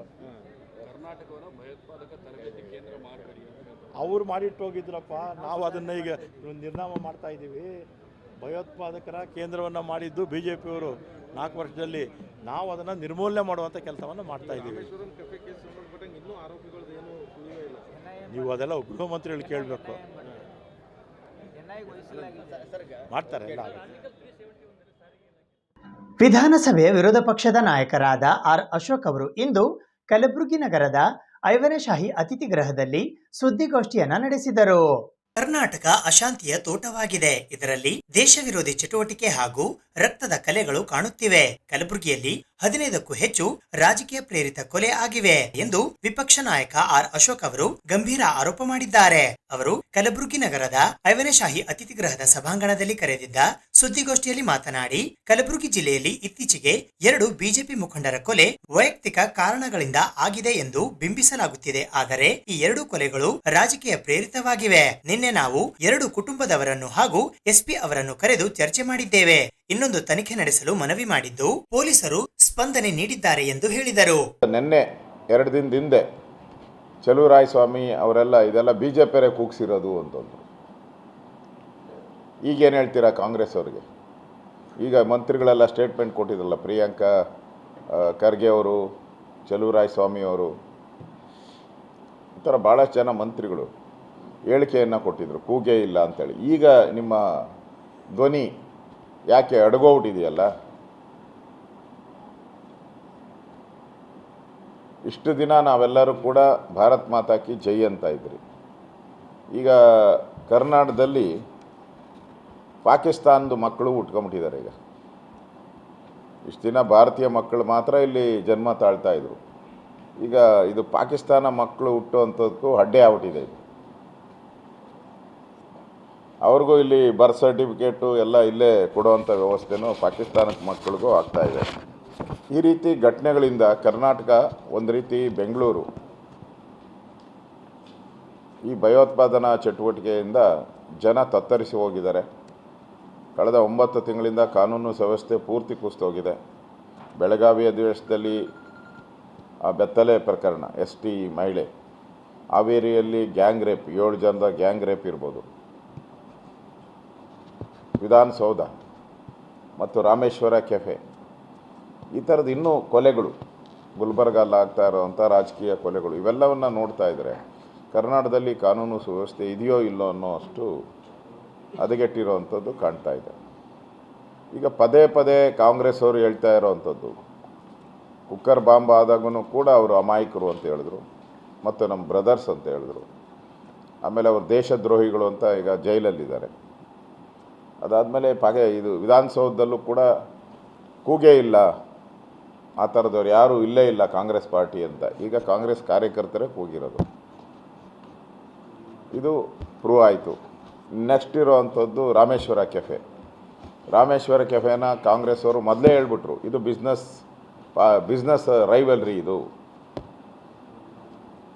ಅಂತ. ಕಾಂಗ್ರೆಸ್ಸಿನ ಉಪಮುಖ್ಯಮಂತ್ರಿ, ಕಾಂಗ್ರೆಸ್ ಅಧ್ಯಕ್ಷರೇ ಹೇಳಿದ್ರು, ಶಿವಕುಮಾರ್ ಅವರು, ಇದು ಬಿಸ್ನೆಸ್ಸಿಂದ ಆಗಿರುವಂಥ ಇದು ಅಂತ. ಈಗ ಏನು ಹೇಳ್ತಾ ಇದ್ದಾರೆ, ಈಗ ಅದು ಪೂರ್ತಿ ಭಯೋತ್ಪಾದನಾ ಚಟುವಟಿಕೆ ಅಂತ ಪ್ರೂವ್ ಆಗ್ತಾ ಇದೆ. ಅಂದರೆ ಎಲ್ಲ ಕಡೆಯೂ ಕೂಡ ಕಾಂಗ್ರೆಸ್ ಅವರು ಅಲ್ಪಸಂಖ್ಯಾತರನ್ನು ಓಲೈಕೆ ಮಾಡುವಂಥದ್ದು, ಅದರಿಂದ ರಾಜಕೀಯ ಲಾಭ ಪಡೆಯುವಂಥದ್ದು, ಲೋಕಸಭಾ ಚುನಾವಣೆಯಲ್ಲಿ ನಮ್ಗೆ ಓಟ್ ಹಾಕಿ ಅನ್ನೋ ಒಂದು ಮಾನಸಿಕ ಸ್ಥಿತಿಯನ್ನು ಆ ಸಮುದಾಯಕ್ಕೆ ತಂದಿರುವಂಥದ್ದು ನಾಚಿಕೆಗೇಡಿನ ಕೆಲಸ. ಮಾರ್ಚ್ 16ರಂದು ನಡೆಯಲಿರುವ ಹೈದರಾಬಾದ್ ಕರ್ನಾಟಕ ಶಿಕ್ಷಣ ಸಂಸ್ಥೆಯ ಚುನಾವಣೆ 2024ರ ಹಿನ್ನೆಲೆಯಲ್ಲಿ ಇಂದು ಬೆಳಿಗ್ಗೆ ಕಾಮರೆಡ್ಡಿ ಪ್ಯಾನೆಲ್ ವತಿಯಿಂದ ಕಲಬುರಗಿ ನಗರದ ಬಸವೇಶ್ವರ ಆಸ್ಪತ್ರೆಯಲ್ಲಿ ಚುನಾವಣಾ ಪ್ರಚಾರ ನಡೆಸುವ ಮೂಲಕ ಮತಯಾಚನೆ ಮಾಡಲಾಯಿತು. ದಿನಾಂಕ 16ನೇ ಮಾರ್ಚ್ 2024ರಂದು ನಡೆಯಲಿರುವ ಹೈದರಾಬಾದ್ ಕರ್ನಾಟಕ ಶಿಕ್ಷಣ ಸಂಸ್ಥೆಯ ಚುನಾವಣೆ 2024ರ ಹಿನ್ನೆಲೆಯಲ್ಲಿ ಇಂದು ಬೆಳಿಗ್ಗೆ 10 ಗಂಟೆಗೆ doctor Sharanabasavappa B Kamareddy panel ವತಿಯಿಂದ ಕಲಬುರಗಿ ನಗರದ ಬಸವೇಶ್ವರ ಆಸ್ಪತ್ರೆಯಲ್ಲಿ ಎಲ್ಲ ವೈದ್ಯರುಗಳು ಹಾಗೂ ಎಲ್ಲಾ ವಿಭಾಗಗಳ ಡೀನ್ರನ್ನು ಭೇಟಿ ಮಾಡಿ ಕಾಮರೆಡ್ಡಿ ಪ್ಯಾನೆಲ್ನ ಸದಸ್ಯರುಗಳು ತಮಗೆ ಮತ ನೀಡುವಂತೆ ಮತಯಾಚನೆ ಮಾಡಿದರು. ಮತಯಾಚನೆಯ ನಂತರ ಅಧ್ಯಕ್ಷ ಸ್ಥಾನಕ್ಕೆ ಸ್ಪರ್ಧಿಸಿರುವ ಡಾಕ್ಟರ್ ಶರಣಬಸವಪ್ಪ ಬಿ ಕಾಮರೆಡ್ಡಿ ಹಾಗೂ ಉಪಾಧ್ಯಕ್ಷ ಸ್ಥಾನಕ್ಕೆ ಸ್ಪರ್ಧಿಸಿರುವ ನಿತಿನ್ ಬಿ ಜವಳಿ ಅವರು ಸುದ್ದಿ ಸಮಯದೊಂದಿಗೆ ಮಾತನಾಡಿದರು. ಈ ಸಂದರ್ಭದಲ್ಲಿ ಪ್ಯಾನೆಲ್ನ ಸದಸ್ಯರುಗಳಾದ Vinay S Patil Kamalapur, Anil Kumar S Maragol, Naganna S Ghanti, Doddappa, Sharanabasappa Nishti, Dinesh GD Anakal, Ravikumar S Sarsambi, doctor Allamaprabhu Anandawade Bidar, doctor Shivananda Devaramani, doctor Sudha R Halkai, Mallikarjun B Khapate, Shashikant S Sorade, doctor Prashant M Harsoor ಹಾಗೂ ಶಿವಾನಂದ್ ಎ ಚುಕ್ಕಿ ರಾಯಚೂರ್ ಸೇರಿದಂತೆ ಇತರರು ಉಪಸ್ಥಿತರಿದ್ದರು. ಇವತ್ತು ನಾವು ಹೈದರಾಬಾದ್ ಕರ್ನಾಟಕ ಎಜುಕೇಷನ್ ಸೊಸೈಟಿಯ ಚುನಾವಣೆ ನಿಮಿತ್ತ ಬಸವೇಶ್ವರ ಆಸ್ಪತ್ರೆಯಲ್ಲಿ ನಾವು ಇಂದು ಪ್ರಚಾರಕ್ಕೆ ಬಂದಿದ್ದೇವೆ. ನಮ್ಮ ಅಷ್ಟೇ ಏನಂದರೆ ನಮ್ಮ ನಡೆ ಅಭಿವೃದ್ಧಿ ಕಡೆ, ನಮ್ಮ ಸಂಸ್ಥೆಯ ಆರ್ಥಿಕ ಸದೃಢತೆ, ಸಿಬ್ಬಂದಿಗಳ ಆರ್ಥಿಕ ಭದ್ರತೆ, ಸದಸ್ಯರ ಶ್ರೇಯೋಭಿವೃದ್ಧಿ, ಜಾಗತಿಕ ಮಟ್ಟದಲ್ಲಿ ಶೈಕ್ಷಣಿಕ ಸುಧಾರಣೆ, ಈ ಒಂದು ನಿಟ್ಟಿನಲ್ಲಿ ನಮ್ಮ ಹೋರಾಟ ಈ ಚುನಾವಣೆಯಲ್ಲಿ ನಡೆದಿದೆ. ತಮಗೆಲ್ಲರಿಗೂ ಗೊತ್ತಿರುವ ಹಾಗೆ ಇಂದು 16ನೇ ತಾರೀಕಿದಂದು ಚುನಾವಣೆ ಇದೆ. ಈ ಒಂದು ನಿಮಿತ್ತ ನಾವು ಇವತ್ತು ಬಸವೇಶ್ವರ ಆಸ್ಪತ್ರೆಯಲ್ಲಿ ನಮ್ಮ ಸದಸ್ಯರ ಜೊತೆ ಪ್ರಚಾರಕ್ಕೆ ಬಂದಿದ್ದೇವೆ. ಇವತ್ತು ನಾವು ಬಸವೇಶ್ವರ ಹಾಸ್ಪಿಟಲಲ್ಲಿ ಎಲ್ಲರಿಗೂ ಭೇಟಿಯಾಗಿ ಪ್ರಚಾರ ಮಾಡಲಿಕ್ಕೆ ಬಂದಿದ್ದೇವೆ. ಈಗ ನಮ್ಮ ಅಧ್ಯಕ್ಷರು ಹೇಳಿದಂತೆ ಮಾರ್ಚ್ 16ರಂದು ಆಗಲು ಚುನಾವಣೆಯಲ್ಲಿ ನಾವು ನಮ್ಮ ಪ್ಯಾನಲ್ ಇರೋದು ಪ್ರೋಗ್ರೆಸ್ಸಿಗೋಸ್ಕರ. ನಾವೆಲ್ಲ ಈ ಹಾಸ್ಪಿಟಲ್ ಆಯಿತು, ನಮ್ಮ ಕಾಲೇಜ್ ಆಯಿತು, ಇದ್ರ ಇಂಪ್ರೂವ್ಮೆಂಟ್ಗೋಸ್ಕರ ಕೆಲಸ ಮಾಡ್ತೀವಿ. ಅದಕ್ಕೆ ಈಗ ಬಂದು ಪ್ರಚಾರದಲ್ಲಿ ಎಲ್ಲರಿಗೂ ಇಲ್ಲಿ ಡಾಕ್ಟರ್ಸ್ ಮತ್ತು ಸ್ಟಾಫಿಗೆ ಭೇಟಿಯಾಗಕ್ಕೆ ಬಂದಿದ್ದೀವಿ. ಕಲಬುರಗಿಯ ದರಿಯಾಪುರ್ GDA ಲೇಔಟ್ನಲ್ಲಿ ಇರುವ ಕಾಡಾ ಕಚೇರಿಯಲ್ಲಿ ಸೋಮವಾರ ಡಾಕ್ಟರ್ MM ರಶೀದ್ ಅವರು ಕಾಡಾದ ನೂತನ ಅಧ್ಯಕ್ಷರಾಗಿ ಅಧಿಕಾರವನ್ನು ವಹಿಸಿಕೊಂಡರು. ಅಚ್ಚುಕಟ್ಟು ಪ್ರದೇಶ ಅಭಿವೃದ್ಧಿ ಪ್ರಾಧಿಕಾರದ ನೀರಾವರಿ ಯೋಜನೆಗಳ ಕಲಬುರಗಿ ವಲಯದ ಕಾಡಾ ಅಧ್ಯಕ್ಷರಾಗಿ ಎಂಎಂ ರಶೀದ್ ಅವರು ಸೋಮವಾರ ಅಧಿಕಾರ ವಹಿಸಿಕೊಂಡರು. ಕಲಬುರಗಿಯ ದರಿಯಾಪುರದ ಜಿಡಿಎ ಲೇಔಟ್ನಲ್ಲಿ ಇರುವ ಕಾಡಾ ಕಚೇರಿಯಲ್ಲಿ ಕಲಬುರಗಿ ದಕ್ಷಿಣ ಮತಕ್ಷೇತ್ರದ ಶಾಸಕರಾದ ಅಲ್ಲಮಪ್ರಭು ಪಾಟೀಲ್, ಜಿಲ್ಲಾ ಕಾಂಗ್ರೆಸ್ ಸಮಿತಿಯ ಅಧ್ಯಕ್ಷರಾದ ಜಗದೇವ್ ಗುತ್ತೇದಾರ್ ಕಾಳಗಿ, ಮಾಜಿ ಸಚಿವರಾದ ರೇವುನಾಯಕ್ ಬೆಳಮಗಿ, ಮುಖಂಡರಾದ ನೀಲಕಂಠರಾವ್ ಮುಲ್ಗೆ, ಕಚೇರಿಯ ಸಿಬ್ಬಂದಿ ಸೇರಿದಂತೆ ಇತರರ ಸಮ್ಮುಖದಲ್ಲಿ ರಶೀದ್ ಅವರು ಅಧಿಕಾರ ಸ್ವೀಕರಿಸಿದರು. ಈ ಸಂದರ್ಭದಲ್ಲಿ ಮಾತನಾಡಿದ ಅವರು 3 ದಶಕಗಳಿಂದ ಕಾಂಗ್ರೆಸ್ನಲ್ಲಿ ಸಕ್ರಿಯವಾಗಿ ಕೆಲಸ ಮಾಡಿಕೊಂಡು ಬಂದಿದ್ದರಿಂದ ಎಐಸಿಸಿ ಅಧ್ಯಕ್ಷರಾದ ಡಾಕ್ಟರ್ ಮಲ್ಲಿಕಾರ್ಜುನ್ ಖರ್ಗೆ, ಕಲಬುರಗಿ ಜಿಲ್ಲಾ ಉಸ್ತುವಾರಿ ಸಚಿವರಾದ ಪ್ರಿಯಾಂಕ್ ಖರ್ಗೆ ಅವರು ತಮ್ಮನ್ನು ಗುರುತಿಸಿ ಈ ಸ್ಥಾನ ನೀಡಿದ್ದಾರೆ. ಪಕ್ಷಕ್ಕೆ ಗೌರವ ತರುವ ರೀತಿಯಲ್ಲಿ ಕೆಲಸ ಮಾಡುತ್ತೇನೆ ಎಂದರು. ಕಲಬುರಗಿ ಅಚ್ಚುಕಟ್ಟು ವ್ಯಾಪ್ತಿಯಲ್ಲಿ ನೀರಾವರಿ ಕುರಿತು ಅಧಿಕಾರಿಗಳಿಂದ ಸಮಗ್ರ ಮಾಹಿತಿ ಕಲೆ ಹಾಕಲಾಗುವುದು. ಸಾಕಷ್ಟು ಕಾಲುವೆಗಳಲ್ಲಿ ಹೂಳು ತುಂಬಿಕೊಂಡಿದ್ದು ಅವುಗಳ ಸ್ವಚ್ಛತೆ ಹೇಗೆ ಮಾಡಬೇಕು ಎಂಬ ಬಗ್ಗೆ ಅಧಿಕಾರಿಗಳ ಜೊತೆಗೆ ಚರ್ಚಿಸಲಾಗುವುದು. ಮುಂದಿನ ಕೆಲವು ದಿನಗಳಲ್ಲಿ ಪ್ರಾಧಿಕಾರದ ಸಭೆ ಕರೆಯಲಾಗುವುದು ಎಂದು ಭರವಸೆ ನೀಡಿದರು. ಕಲಬುರಗಿ ನಗರ, ಶಹಬಾದ್ ಸೇರಿದಂತೆ ಇತರೆ ಭಾಗಗಳಿಂದ ಬಂದ ನೂರಾರು ಅಭಿಮಾನಿಗಳು, ಹಿತೈಷಿಗಳು, ಕಾರ್ಯಕರ್ತರು ಶುಭ ಹಾರೈಸಿದರು. ವಿಶ್ವ ಹಿಂದೂ ಪರಿಷತ್ ಕಲಬುರಗಿ ಮಹಾನಗರ ಜಿಲ್ಲೆಯ ವತಿಯಿಂದ ಸೋಮವಾರ ಸಾಯಂಕಾಲ 4:30 ಗಂಟೆಗೆ ಕಲಬುರಗಿ ನಗರದ ಶ್ರೀ ಶರಣಬಸವೇಶ್ವರ ದೇವಸ್ಥಾನದಿಂದ ಗೋಲ್ಡ್ ಹಬ್ ವರೆಗೆ ಶ್ರೀ ರಾಮಲಲ್ಲಾ ಭಾವಚಿತ್ರದ ಶೋಭಾಯಾತ್ರೆಯನ್ನ ಹಮ್ಮಿಕೊಳ್ಳಲಾಗಿತ್ತು. ಶ್ರೀ ರಾಮಲಲ್ಲಾ ಪ್ರತಿಷ್ಠಾಪನೆ ಹಿಂದೂ ಸಮಾಜದ ಪುನರ್ಜಾಗರಣದ ಸಂಕೇತವಾಗಿದ್ದು, ಈ ಹಿನ್ನೆಲೆಯಲ್ಲಿ ವಿಶ್ವ ಹಿಂದೂ ಪರಿಷತ್ ಕಲಬುರಗಿ ಮಹಾನಗರ ಜಿಲ್ಲೆಯ ವತಿಯಿಂದ ದಿನಾಂಕ 4 ಮಾರ್ಚ್ 2024 ಸೋಮವಾರದಂದು ಸಂಜೆ 4:30 ಗಂಟೆಗೆ ಕಲಬುರಗಿ ನಗರದ ಆರಾಧ್ಯ ದೈವ ಮಹಾದಾಸೋಹಿ ಶ್ರೀ ಶರಣಬಸವೇಶ್ವರರ ದೇವಸ್ಥಾನದಿಂದ ಜಗತ್ವೃತ್ತದ ಮೂಲಕ ಗೋಲ್ಡ್ ಹಬ್ ವರೆಗೆ ಶ್ರೀ ರಾಮಲಲ್ಲಾ ಭಾವಚಿತ್ರದೊಂದಿಗೆ ಶೋಭಾಯಾತ್ರೆಯನ್ನ ಹಮ್ಮಿಕೊಳ್ಳಲಾಗಿತ್ತು. ನಂತರ ಗೋಲ್ಡ್ ಹಬ್ ನಲ್ಲಿ ನಡೆದ ಕಾರ್ಯಕ್ರಮದಲ್ಲಿ ವಿಶ್ವ ಹಿಂದೂ ಪರಿಷತ್ ಅಯೋಧ್ಯೆಯ ಕೇಂದ್ರೀಯ ಕಾರ್ಯದರ್ಶಿಗಳಾದ ಮಾನ್ಯ ಶ್ರೀಯುತ ಗೋಪಾಲ್ಜಿ ಅವರು ಉಪನ್ಯಾಸ ನೀಡಿದರು. ಶೋಭಾಯಾತ್ರೆ ಪ್ರಾರಂಭಕ್ಕೂ ಮುನ್ನ ಮಾನ್ಯ ಶ್ರೀ ಗೋಪಾಲ್ಜಿಯವರು ಶ್ರೀ ಶರಣಬಸವೇಶ್ವರರ ದೇವಸ್ಥಾನಕ್ಕೆ ತೆರಳಿ ಗರ್ಭಗೃಹದಲ್ಲಿನ ಮಹಾದಾಸೋಹಿ ಶ್ರೀ ಶರಣಬಸವೇಶ್ವರರಿಗೆ ಆರತಿ ಬೆಳಗುವ ಮೂಲಕ ಶರಣರ ಆಶೀರ್ವಾದ ಪಡೆದರು. ನಂತರ ದಾಸೋಹ ಮಹಾಮನೆಗೆ ತೆರಳಿದ ಗೋಪಾಲ್ಜಿಯವರು ಮಹಾದಾಸೋಹದ 8ನೆಯ ಪೀಠಾಧಿಪತಿಗಳಾದ ಪರಮ ಪೂಜ್ಯ ಡಾಕ್ಟರ್ ಶರಣಬಸವಪ್ಪ ಅಪ್ಪಾಜಿ, 9ನೆಯ ಪೀಠಾಧಿಪತಿಗಳಾದ ಪೂಜ್ಯ ಚಿರಂಜೀವಿ ದೊಡ್ಡಪ್ಪ ಅಪ್ಪಾಜಿ ಹಾಗೂ ಮಾತೋಶ್ರೀ ಡಾಕ್ಟರ್ ದಾಕ್ಷೇಣಿಯಸ್ ಅಪ್ಪ ಅವರ ಆಶೀರ್ವಾದ ಪಡೆದರು. ಈ ಸಂದರ್ಭದಲ್ಲಿ ಬಂದಂತಹ ಅತಿಥಿಗಳಿಗೆ ದಾಸೋಹ ಮಹಾಮನೆಯ ವತಿಯಿಂದ ಶ್ರೀ ಶರಣಬಸವೇಶ್ವರರ ಭಾವಚಿತ್ರ ನೀಡುವ ಮೂಲಕ ಸನ್ಮಾನಿಸಿ ಗೌರವಿಸಲಾಯಿತು. ಈ ಸಂದರ್ಭದಲ್ಲಿ ಶ್ರೀ ಶರಣಬಸವೇಶ್ವರ ವಿದ್ಯಾವರ್ಧಕ ಸಂಘದ ಕಾರ್ಯದರ್ಶಿಗಳಾದ ಬಸವರಾಜ್ ದೇಶಮುಖ್, ಸುಕ್ಷೇತ್ರ ಶ್ರೀನಿವಾಸ ಸರಡಗಿಯ ಶ್ರೀ ಮಹಾಲಕ್ಷ್ಮಿ ಶಕ್ತಿ ಪೀಠದ ಪೀಠಾಧಿಪತಿಗಳಾದ ಪರಮ ಪೂಜ್ಯ ಡಾಕ್ಟರ್ ಅಪ್ಪಾರಾವ್ ದೇವಿ ಮುತ್ಯ, ವಿಶ್ವ ಹಿಂದೂ ಪರಿಷತ್ತಿನ ಉತ್ತರ ಕರ್ನಾಟಕದ ಅಧ್ಯಕ್ಷರಾದ ಪೂಜ್ಯ ಶ್ರೀ ಲಿಂಗರಾಜಪ್ಪ ಅಪ್ಪಾಜಿ, ಕಲಬುರಗಿಯ ಶ್ರೀ ಬಂಧು ಪ್ರಿಂಟರ್ಸ್ನ ಶ್ರೀ ರಮೇಶ್ ತಿಪ್ಪನೂರ್, ಅಲ್ಲಮಪ್ರಭು ದೇಶಮುಖ್, ಕುಮಾರಿ ಶಿವಾನಿ, ಕುಮಾರಿ ಭವಾನಿ ಸೇರಿದಂತೆ ವಿಶ್ವ ಹಿಂದೂ ಪರಿಷತ್ತಿನ ಅನೇಕ ಜನ ಗಣ್ಯಾತಿ ಗಣ್ಯರು ಉಪಸ್ಥಿತರಿದ್ದರು. ಕಲಬುರಗಿಯ ವಿಶ್ವ ಹಿಂದೂ ಪರಿಷತ್ತಿನ ವತಿಯಿಂದ ರಾಮ ಮಂದಿರದ ನಿರ್ಮಾಣ ಅಂದರೆ ಪ್ರಾಣ ಪ್ರತಿಷ್ಠೆಯ ನಂತರ ಇಲ್ಲಿ ಒಂದು ಜನರಿಗೆ ಅಯೋಧ್ಯೆಯ ಮಹತ್ವವನ್ನು ತಿಳಿಸುವಂಥ ಒಂದು ಕಾರ್ಯಕ್ರಮ ಹಮ್ಮಿಕೊಂಡಿದ್ದರು. ಅದಕ್ಕಾಗಿ ಆಹ್ವಾನಿಸಿದ್ದರಿಂದ ನಾನು ಬಂದಿದ್ದೀನಿ. ಮತ್ತು ನಮ್ಮೆಲ್ಲರಿಗೂ ತಿಳಿದಿರುವಂತೆ ಕಲಬುರಗಿಯ ಪ್ರಮುಖವಾದಂಥ ಸ್ಥಾನ, ಪ್ರೇರಣಾ ಸ್ಥಾನ, ದಾಸೋಹದ ಕೇಂದ್ರ ಶರಣಬಸವೇಶ್ವರ ಸ್ಥಾನಕ್ಕೆ ಬಂದಿರೋದು ನಮ್ಮ ಸೌಭಾಗ್ಯ. ದರ್ಶನ ಮಾಡಿಕೊಂಡು ಈಗ ಒಂದು ಮೆರವಣಿಗೆ, ಅದಾದಮೇಲೆ ಒಂದು ಕಾರ್ಯಕ್ರಮ ನಡೆಯೋದಿದೆ, ಅದರಲ್ಲಿ ಪಾಲ್ಗೊಂಡು ಇಲ್ಲಿಂದ ಅಯೋಧ್ಯೆಗೆ ವಾಪಸ್ ಹೋಗ್ತೀನಿ. ಮತ್ತು ಕಲಬುರಗಿ ಜನತೆಗೆ ನನ್ನ ವಿನಂತಿ ಅಂದರೆ ಎಲ್ಲರೂ ಅಯೋಧ್ಯೆಗೆ ಬರಬೇಕು, ದರ್ಶನ ಮಾಡಲಿಕ್ಕೆ ಬರಬೇಕು. ಸಾಧ್ಯವಾದಷ್ಟು ವ್ಯವಸ್ಥೆಗಳನ್ನು ಟ್ರಸ್ಟ್ ಮಾಡ್ತಾ ಇದೆ. 1-1.5 ಗಂಟೆ ಒಳಗಡೆ ಬಂದಿರುವಂತಹ ಕ್ಯೂನಲ್ಲಿ ನಿಂತಿರುವಂಥ ಎಲ್ಲರಿಗೂ ದರ್ಶನ ಆಗಲಿಕ್ಕೆ ಬೇಕಾದಂಥ ಎಲ್ಲ ವ್ಯವಸ್ಥೆಗಳನ್ನು ಶ್ರೀರಾಮ ಜನ್ಮಭೂಮಿ ತೀರ್ಥಕ್ಷೇತ್ರ ಮಾಡ್ತಾ ಇದೆ. ಎಲ್ಲರೂ ಬರಬೇಕು, ರಾಮನ ಆಶೀರ್ವಾದ ತಗೊಳ್ಬೇಕು ಅಂತ ನಮ್ಮ ವಿನಂತಿ. ಜೈ ಶ್ರೀರಾಮ್. ಸಾಕ್ಷಿ ಕೇವಾ ಇಂಡಸ್ಟ್ರೀಸ್ನ ಉದ್ಘಾಟನಾ ಸಮಾರಂಭವು ಕಲಬುರಗಿ ನಗರದ ಕೇಂದ್ರ ಬಸ್ ನಿಲ್ದಾಣದ ಎದುರುಗಡೆ ಇರುವ ಸೆಂಟ್ರಲ್ ಮಾಲ್ನಲ್ಲಿ ಜರುಗಿತು. ಸಾಕ್ಷಿ ಕೇವಾ ಇಂಡಸ್ಟ್ರೀಸ್ನ ಉದ್ಘಾಟನಾ ಸಮಾರಂಭವು ಕಲಬುರಗಿ ನಗರದ ಕೇಂದ್ರ ಬಸ್ ನಿಲ್ದಾಣದ ಎದುರುಗಡೆ ಇರುವ ಸೆಂಟ್ರಲ್ ಮಾಲ್ನಲ್ಲಿ ದಿನಾಂಕ 5 ಮಾರ್ಚ್ 2024 ಮಂಗಳವಾರದಂದು ಜರುಗಿತು. ಈ ಸಮಾರಂಭದಲ್ಲಿ ವಿಶೇಷ ಆಹ್ವಾನಿತರಾಗಿ ಡೈರೆಕ್ಟರ್ ಕಾಶಿ ಕಿಶೋರ್, ಆಯುರ್ವೇದ ಮತ್ತು ಮೂಲವ್ಯಾಧಿ ತಜ್ಞರಾದ ಡಾಕ್ಟರ್ ಎನ್.ಜಿ. ಹಿರೇಮಠ್, ಸಂಗಮೇಶ ಸಜ್ಜನ್, ವಿದ್ಯಾಸಾಗರ್, ಡಾಕ್ಟರ್ ನವೀನ್ ಕುಮಾರ್, ಶಿವರಾಜ್ ಕುಮಾರ್, ದಿನಕರ್ ರಾವ್ ನಾ ಕುಲಕರ್ಣಿ, ಅಷ್ಟಿ ಕೇವಾ ಮ್ಯಾನೇಜರ್ ಹಾಗೂ ಹಿಂದೂಸ್ತಾನ್ ಜನತಾ ಪಾರ್ಟಿಯ ರಾಜ್ಯ ಉಪಾಧ್ಯಕ್ಷರು ಸೇರಿದಂತೆ ಇತರರು ಉಪಸ್ಥಿತರಿದ್ದರು. ಆಯುರ್ವೇದಿಕ್ ಮತ್ತು ಹರ್ಬಲ್ನ ಸಾಕ್ಷಿ ಕೇವಾ ಇಂಡಸ್ಟ್ರೀಸ್ನ ಉದ್ಘಾಟನಾ ಸಮಾರಂಭವು ಸೆಂಟ್ರಲ್ ಬಸ್ ಸ್ಟ್ಯಾಂಡ್ ಎದುರುಗಡೆಯ ಸೆಂಟ್ರಲ್ ಮಾಲ್ನ ಶಾಪ್ ನಂಬರ್ FF26 ನಲ್ಲಿ ಜರುಗಿತು. ನಾವು ನೂತನವಾಗಿ ಸಾಕ್ಷಿ ಕೇವಾ ಕೈಫೋ ಇಂಡಸ್ಟ್ರಿಯನ್ನು ಒಂದು ಶ್ರೀಗಳ ಒಂದು ಆಶೀರ್ವಾದದಿಂದ, ಸಿದ್ಧಾರೂಢ ಆಶೀರ್ವಾದದಿಂದ ಈ ಒಂದು ಗುಲ್ಬರ್ಗದಲ್ಲಿ ನಾವು ಬ್ರಾಂಚನ್ನು ನೂತನವಾಗಿ ಇವತ್ತು ಓಪನಿಂಗ್ ಮಾಡಿದ್ದೇವೆ. ಹಾಗೂ ಎಲ್ಲ ಗಣ್ಯಾತಿ ವ್ಯಕ್ತಿಗಳು ಈ ಕಾರ್ಯಕ್ರಮಕ್ಕೆ ಆಗಮಿಸುತ್ತಿದ್ದಾರೆ. ಅದು ಇದೊಂದು ಸಾಕ್ಷಿ ಕೈಫೋ ಇಂಡಸ್ಟ್ರಿ ಅಂದರೆ ಎಲ್ಲ ಆಯುರ್ವೇದಿಕ್ ಆ್ಯಂಡ್ ಹರ್ಬಲ್ಸ್, ಎಲ್ಲ ನ್ಯೂಟ್ರಿಷನ್ಸ್, ಎಲ್ಲ ಒಂದು ಐಟಮ್ಸ್ಗಳು ನಮ್ಮಲ್ಲಿ ಬ್ರಾಂಚ್ನಲ್ಲಿ ಸಿಗ್ತವೆ. ತಾವು ಎಲ್ಲ ಒಂದು ಜನತೆಗಳು ಕೂಡ ಒಂದು ಹೆಲ್ಪಿಂಗ್ ನೇಚರ್ಗೋಸ್ಕರ ನಾವೆಲ್ಲ ಒಂದು ವಾರಕ್ಕೊಮ್ಮೆ ಸಂಡೇಗೋಸ್ಕರ ಒಮ್ಮೆ ನಾವು ಕ್ಯಾಂಪಸ್ ಮಾಡ್ತಾಯಿದ್ದೀವಿ. ಆಮೇಲೆ ಡಾಕ್ಟರ್ಸ್ನ ಉಚಿತವಾಗಿನೂ ಸೌಲಭ್ಯವನ್ನು ನೀಡಲಿದ್ದೇವೆ. ನಮ್ಮಲ್ಲಿ ಎಲ್ಲ ಬ್ರಾಂಚಸ್ ಸಿಗ್ತಾವೆ ರೀ. ಆಮೇಲೆ ಒಂದು ಏನಂದರೆ ಕೈವೋ ಅನ್ನುವ ವೇರ ಅಂತೇನ್ರಿ, ಆಮೇಲೆ ಕ್ಯಾಪ್ಸುಲು ಆ್ಯಂಡ್ ಕ್ಯಾಪ್ಸುಲ್ ಒಂದು ಅಗ್ರಿಕಲ್ಚರ್ ಪ್ರಾಡಕ್ಟ್ಸ್ ಆ್ಯಂಡ್ ಆಮೇಲೆ ಮನೆಗೆ ಎಲ್ಲ ಸಿಗುವಂಥ ಡೈಲಿ ಇವು ಐಟಮ್ಸ್ಗಳು ಸಿಗ್ತವೆ. ಸರ್, ಎಲ್ಲರೂ ನಮಸ್ತೆ.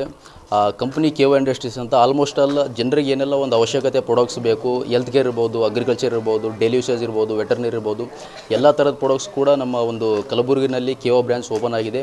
ಸೊ ಯಾರಿಗೆಲ್ಲ ಆಯುರ್ವೇದಿಕ್ ಪ್ರಾಡಕ್ಟ್ಸ್ ಯೂಸ್ ಮಾಡಬೇಕು, ಸೊ ಯಾವುದೇ ಒಂದು ಸಮಸ್ಯೆ ಬರಬಾರ್ದಂತ ಇರ್ತಕ್ಕಂಥ ವ್ಯಕ್ತಿಗಳೆಲ್ಲರೂ ಕೂಡ ನಮ್ಮ ಪ್ರಾಡಕ್ಟನ್ನು ಯೂಸ್ ಮಾಡ್ಬೋದು. ಆ್ಯಂಡ್ ಅದ್ರ ಜೊತೆ ಯಾವುದೇ ಒಂದು ಸಮಸ್ಯೆ ಇರಲಿ, BP, sugar, heart, kidney, liver, ಪ್ರತಿಯೊಂದು ರೋಗಗಳಿಗೂ ಕೂಡ ನಮ್ಮ ಹತ್ರ ಆಯುರ್ವೇದಿಕ್ ಪ್ರಾಡಕ್ಟ್ ಸಿಗುತ್ತೆ. ಸೊ ಯಾರಿಗೆಲ್ಲ ಎಷ್ಟೇ ವರ್ಷಗಳಿಂದ ನಿಮಗೆ ಕಡಿಮೆ ಆಗದೇ ಇರತಕ್ಕಂಥ ರೋಗಗಳಿದ್ದರೂ ಕೂಡ ನಾವು ಅದಕ್ಕೆ ಟ್ರೀಟ್ಮೆಂಟ್ ಕೊಡ್ತೀವಿ. ನಮ್ಮನ್ನು ಸಂಪರ್ಕಿಸಿ. Thank you. ಹಿಂದೂ ಮಹಾಸಭಾ ರಾಜ್ಯ ಉಪಾಧ್ಯಕ್ಷರು, ಹಿಂದೂಸ್ತಾನ್ ಜನತಾ ಪಾರ್ಟಿ ರಾಜ್ಯ ಉಪಾಧ್ಯಕ್ಷರು, ಪಾರಂಪರಿಕ ವೈದ್ಯರು, ಕೇವಾ ಮ್ಯಾನೇಜರ್ ಲೆವೆಲ್ ಇರತಕ್ಕಂಥ ನಾನು ಈ ಕೇವಾ ಇಂಡಸ್ಟ್ರೀಸ್ 15 ವರ್ಷದಿಂದ ಗುಲ್ಬರ್ಗದಲ್ಲಿ ನೋಡ್ತಾಯಿದ್ದೀನಿ. ಇದನ್ನು ಎಲ್ಲ ರೋಗಕ್ಕೂ, ಎಲ್ಲ ಜೀವಕೋಶಗಳು, ನಮ್ಮ 7 ಕೋಟಿ ಜೀವಕೋಶದಲ್ಲಿ ಇರತಕ್ಕಂಥ ಎಲ್ಲ ಜೀವಕೋಶಗಳಿಗೆ ರೀಚಾರ್ಜ್ ಮಾಡಿ ಎಲ್ಲ ರೋಗಗಳು ನಿವಾರಣೆ ಮಾಡುತ್ತೆ. ಮತ್ತು ಪೇಸ್ಟು ಹುಳ ಇದ್ದರೆ, ದುರ್ವಾಸನೆ ಬಂದರೆ, ಕ್ರಿಮಿ ಇದ್ದರೆ, ಹೀಟ್ಲಿಂದ ಎಳೆಗಾಡಿದ್ರೆ ಎಲ್ಲ ನಿವಾರಣೆ ಆಗುತ್ತೆ ಪೇಸ್ಟು. ಅದರಲ್ಲೇ ಇರ್ತಕ್ಕಂಥ ಪೇಸ್ಟು ಎಲ್ಲಿ ಹೊರಗಡೆ ಸಿಗಲ್ಲ. ಈ ಥರ ಪೇಸ್ಟ್ಗಳು ಒಳ್ಳೆಯ ಚಹಾ ಪುಡಿ ಇದೆ, ಇಲ್ಲಿ ಸಾಕಷ್ಟು ನಾನು ಉಪಯೋಗ ಮಾಡಿದ್ದೀನಿ. ಇದರಲ್ಲಿ ವಿಶೇಷವಾಗಿ ನಮ್ಮ ತುಳಸಿ, ಪಂಚ್ ತುಳಸಿ, ಸ್ಪೆರಿಲುನಾ, ಮಶ್ರೂಮ್ ಪ್ರಾಡಕ್ಟು ಇಂಥವೆಲ್ಲ ಇವೆ. ಇವಕ್ಕೆಲ್ಲ ಪ್ರಾಡಕ್ಟ್ಗಳು ಒಳ್ಳೆಯ ಒಂದು ಜನರಿಗೆ, ಸಾಮಾನ್ಯ ಜನರಿಗೆ ಇರ್ತಕ್ಕಂಥ ಜನರಿಗೆ ಅನ್ವಯ ಆಗುತ್ತೆ. 1+1 ಇರ್ತಕ್ಕಂಥ ಎಲ್ಲಿಯೂ ಸಿಗಲ್ಲ ಅಂಥ ಒಂದು ಪ್ರಾಡಕ್ಟ್ ಇವೆ.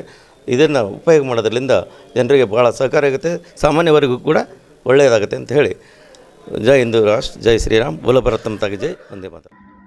ಯುರೋಪ್ನ ಜರ್ಮನ್ ದೇಶಕ್ಕೆ ತೆರಳುತ್ತಿರುವ ಅಶ್ವಿನ್ ಠಾಕೂರ್ ದಂಪತಿಗಳಿಗೆ ಠಾಕೂರ್ ಪರಿವಾರದ ವತಿಯಿಂದ ವಿದೇಶ ಪ್ರಯಾಣಕ್ಕಾಗಿ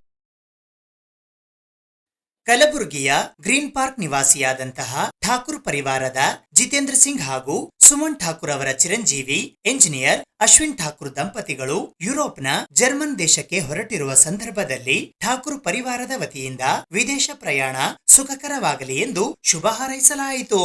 ಅಶ್ವಿನ್ ಸಿಂಗ್ ಠಾಕೂರ್ ಹಾಗೂ ಕುಸುಮ್ ಠಾಕೂರ್ ದಂಪತಿಗಳಿಬ್ಬರು ಯುರೋಪ್ ಕಾಂಟಿನೆಂಟ್ನ ಜರ್ಮನಿ ದೇಶಕ್ಕೆ ಪ್ರವಾಸ ಕೈಗೊಳ್ಳುತ್ತಿರುವ ಶುಭ ಸಂದರ್ಭದಲ್ಲಿ ಸಮಸ್ತ ಪರಿವಾರದ ವತಿಯಿಂದ ಕೇಕ್ ಕತ್ತರಿಸಿ ಸಿಹಿ ತಿನ್ನಿಸಿ ಸನ್ಮಾನಿಸುವ ಮೂಲಕ ಶುಭ ಕೋರಲಾಯಿತು.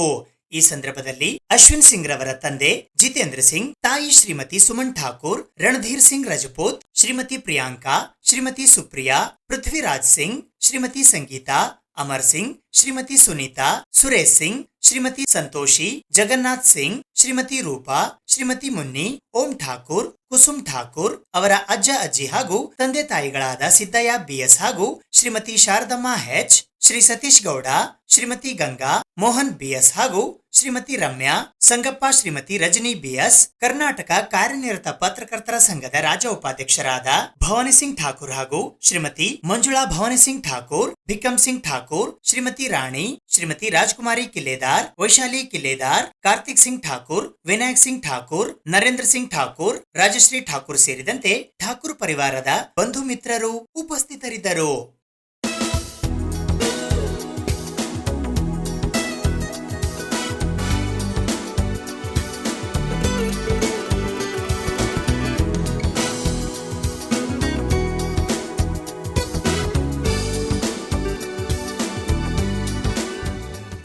ಇದು ಇವತ್ತಿನ ಸುದ್ದಿ ಸಮಯ. ಸ್ಥಳೀಯ ಸುದ್ದಿಗಳಿಗಾಗಿ ನೋಡ್ತಾ ಇರಿ ಸುದ್ದಿ ಸಮಯ. ನಿಮ್ಮ ನೆಚ್ಚಿನ ಸುದ್ದಿ ಸಮಯವನ್ನು ಡೆನ್ ಸೆಟಾಪ್ ಬಾಕ್ಸ್ನ ಚಾನಲ್ ಸಂಖ್ಯೆ 746ರಲ್ಲಿ ಪ್ರತಿದಿನ ರಾತ್ರಿ 9 ಗಂಟೆಗೆ, ಮರುಪ್ರಸಾರ ರಾತ್ರಿ 10 ಗಂಟೆಗೆ ಮತ್ತು ಮರುದಿನ ಬೆಳಗ್ಗೆ 8 ಗಂಟೆ ಮತ್ತು 9 ಗಂಟೆಗೆ ವೀಕ್ಷಿಸಬಹುದು. ಇದು SS ಡಿಜಿಟಲ್ ಚಾನಲ್, ಶ್ರೀ ಸುಮಂಗಲಿ ಡಿಜಿಟಲ್ ಚಾನಲ್. ನೀವು ನೋಡ್ತಾ ಇದ್ದೀರಿ ಸುದ್ದಿ ಸಮಯ, ಸ್ಥಳೀಯ ಸುದ್ದಿಗಳಿಗಾಗಿ.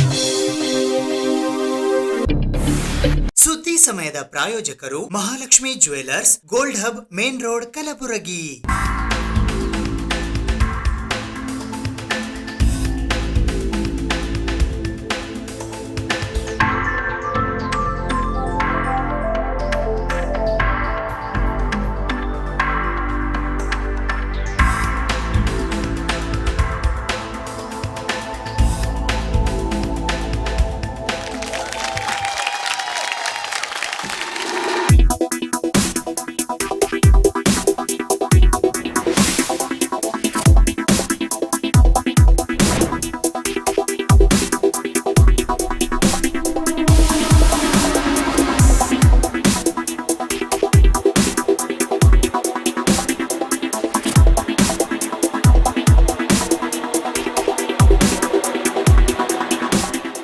Mahalakshmi jewellers, gold hub, main road, Gulbarga.